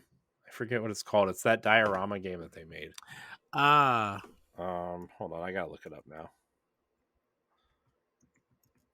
Hold on, let me see. It is called Fantasian. I knew that. They've made a lot of mobile games since Last Story. Terra Battle, Terra Battle 2, Terra Wars are all mobile games. And then Fantasian, which is Okay. another mobile game, but it's an RPG. So Okay. man, those Lost Odyssey. If you have not played Lost Odyssey on Xbox 360, I I need to get back into it. I heard the story is really deep. it's amazing, There's and they just a set it up for a most. sequel, and we never got one. Ah, Spoilers, I guess, for that game, but I I think I'm gonna sit down and play that one. I've always wanted to play it, and I own the physical for it. I literally when I got my Xbox One, I bought that when they mentioned the backwards compatibility. I bought that game with my Xbox One just to start it off. mhm. The BC stuff. Yeah, Xbox gave that game away for free for a while, which is insane. Yeah. All right, so 3DS, best 3DS game. 3DS. Fire Emblem Awakening for me. Um. Link Between Worlds. Yeah, Link Between Worlds is a good pick too. But man, Fire Emblem Awakening. Oh, Awakening is so Fire Emblem good. Fates is close though. Birthright is close for me. Um, Wii U, best game on Wii U. This is a fight. I feel like Breath of the Wild is cheating. I wouldn't put Breath of the Wild for Wii U. I mean, if we have to pick, I think Super Mario 3D World wins for me. Or Xenoblade Chronicles X is also. So I was gonna go with Bayonetta 2 or Super Mario 3D World, but if you want to go do Super Mario 3D World, I'm down for it. I mean, I think Mario. It's man, there's so many great games on the Wii U. Cause I like it. I like 3D World on Switch, but Wii U, it's so it's between yes, I love Xenoblade Chronicles X, but to me it's Bayonetta 2, Super Mario 3D World, Wind or Waker it's HD Captain also. Toad. Yeah, Wind Waker HD is good. Also, I yeah, still I still think it's Super Mario 3D World by a Mario long 3D shot. World. I Yeah, I I'm going with that. I mean I love Wind Waker. Don't get me wrong, but man, 3D 3D World. World just yeah, it's just too beautiful and it's fun to play. Yeah. All right, Switch. What's the best game on Switch, Ed? It's Breath of Uh, the Wild. I mean, come on. yeah, I mean, I have to go with Breath of the Wild. that's I mean, I love Xenoblade Chronicles 3. Yoshi's Crafted World. I love. Dang, Yoshi's Woody World is good on Wii U also. But yeah, I gotta go with 3D World for that one. yeah. But yeah, I think Breath of the Wild for Switch. Yeah. So yeah, those are the best games on each console. Set in stone, never changing. Yes. Austin Campbell via Discord asks if Nintendo made a deal with the next big Nintendo IPs to be made by none other than Jose Ferris, would Ed play it? No. Ed's not gonna ever play Joseph Ferris games. Yeah. Uh although I think what we would get would be a a Star Fox Zero situation because every game has to be co-op. Okay. Somebody's flying the R I wing, somebody's shooting. Actually, sounds kind of cool. Actually, but I I mean, what IP would it if be? I mean, what IP would it be? I mean, I feel like it would be. I'm looking at something like it's um gonna be Yoshi or Kirby or something like that, but I'm like, yeah. he's not gonna do Astral Chain or anything. That's too technical for him. He's too basic to do something like that. Um, Uh, uh, why don't goodness, I'm gonna go with Kirby or Yoshi or something, or I'll go with Star Fox if he could. But I'm yeah. like, he doesn't make those type of games, and he's kind of a basic designer, so It'd be um, really interesting to see his just based on A Way Out and It Takes Two. If there was like a Mario co-op platformer, would be you kind know of what, interesting. But like you you know have to what. work together to do the platforming. I was thinking of Mario versus Donkey Kong. Oh, that'd be really cool. Yeah, I would play that. man. If it was Mario versus Donkey Kong, I would play that. Yeah, that would be really interesting. You use like Donkey Kong and Mario have different skill sets, but you have to work together to. Uh huh. Yeah, I could. That would be cool. I'm not the biggest Joseph Ferris fan either, but that would be cool. I would play that if he did that. Nice. Look at us. Look, we did So, it. yay! Our last question comes from Delvin Cox of the Delvin Cox Experience. Go listen. Uh, what's your go-to games to play around the holidays? I definitely during the holidays is Mario games and Zelda. Um, it and I do love to get into a good puzzle game. So sometimes Tetris or Puzzle Planet League. Um, I try to get into. Um, and sometimes it's right. So a lot of indies. If I'm missing, if there's some indie games that I need to finish up or stuff, I'll jump in. But a lot of times it's Mario or Legend of Zelda, and even I kind of been getting into some Mega Man games also. Like Mega Man 2, I normally play around this time, 2 or 3 and stuff. I'll play around this time. So those kind of my go-to games for the holidays. Hmm, nice. For me, it's usually just whatever if it's something new or, um, I, I don't really like replay games. I guess I mean, this holiday I'm going to be playing a lot of games that I need to catch up on, right? So, Hmm. um, a lot of games that came out this year. If I get anything new, just to prepare for some sort of game of the year type discussion. Uh, so that would be my answer.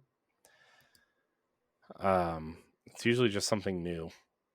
So, uh, yeah, I mean, I'm going to be playing some Bayonetta. I'm going to be finishing Fire Emblem. I'm going to try to finish, you know, um, Mario plus Rabbids, and Mhm. I'll try to play some of the Kirby game that came out earlier this year. Maybe some Pokemon. I just want to have like a good discussion when it comes to game of the year. Pokemon Legends Arceus, I'll probably play a little bit more of. So yeah, there's all that to look forward to. Plus, I gotta play like gotta finish God of War, gotta play some Horizon, gotta Yeah, I need to finish Horizon play some also. Crisis Core. So there's a lot on the table, man. So much to do in so little time. I know. Or 3 weeks, I should say. Yeah. Speaking of little time, Ed, we did it in under 3 hours. Yay! Actually, by the time I edit it up and get it out and outros and everything, it'll probably be about 3 hours. So, Or- but we did we it. had about like 9 expansion pass discussions in the show, so but everybody, that's gonna be it for Nintendo Pop, like our final episode. Corey, it's been so good recording with you since you came back to Power Block. Uh, Yeah. thank you to all our co-hosts who joined us over the years and all our guests who joined us to record Nintendo Power Block. Each and every one of you guys are mean something to me, very special. We're gonna get out of here, Corey. Where can people find you?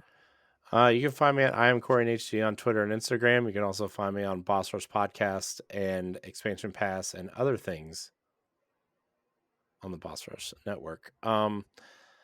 Yeah, just thanks everybody for just hanging out with us this year. I know we kind of went through a transition or two, but I think 2023 is going to be a big year for us. I'm very excited for the future of this show in particular and our attempt to bring you more Nintendo related content and book club stuff and all that bonus content, as they say. So, Yes. Ed, you know I love you.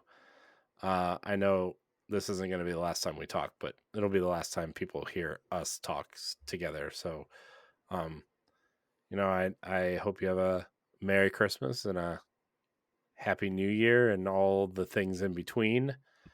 Um, I know we're going to be doing other things to prep for next year, but um, Yes. you know, yeah, And thank you, Cordy. Yikes. I know you couldn't be on this episode, but thank you for coming on the team and kicking it with us, talking about games and stuff. I'm so excited that you are able to join us when you can. You guys can find me on Twitter at that Petrico and on Instagram. You can check us out on Discord, on our YouTube page, Boss Rush Media, I believe, Corey. That's our YouTube page now. yeah, Um, for everything. You can check out Boss Rush Network or bossrush.net for our writings and some of our shows and stuff there. And Corey, yeah, I love you too, man. You my bestie, you my bro here. Everybody have a great week. Have a great time for Christmas, Hanukkah, Kwanzaa, whatever you celebrate, or happy holidays. yeah. Um, have a great Let me New find Year's Eve, let me New find Year's what day Day. we're coming back. I think our first real Power Block episode after the new year will be the January 4th. So yeah, Yes, we literally are going to have a good discussion for a game of the year, and hopefully, you guys share with us what your personal game of the year hmm was for on Nintendo. Um, we really want to hear it. And yeah, so join us on our Discord, Boss Rush, our Boss Rush Discord. You know, yeah. with It's the air. Oh, sorry, good. just real quick. I think the schedule coming back from break, we're going to do a massive playing with power on the 4th. Mm-hmm. And then on Wednesday the 11th will be our game of the year discussion. And hopefully there's not a some major Nintendo Direct at the beginning of January, but we'll also have the direct recap show if there is one. Uh and then yeah, that's kind of where we're at. And then we're gonna try to plan on our first spoiler alert / video game book club. I don't know if I like the name spoiler alert. I think I just like video game book club in general. That'll be in January at some point. Game TBD, but we're gonna figure it out. Yes. With that, everybody, have a great week. Have a great weekend. Have a great Christmas. Like I said, holiday. And also have a great New Year's Eve and a New Year's Day. Please do be safe and everything. And hopefully you guys share what you get for Christmas, Nintendo related. We would love to see. With that, everybody, we'll see you next time on Nintendo Firefly. Woo-hoo! Happy New Year, everybody. Merry Christmas. Happy Hanukkah. Bye, everybody. Woo-hoo! All of the holidays.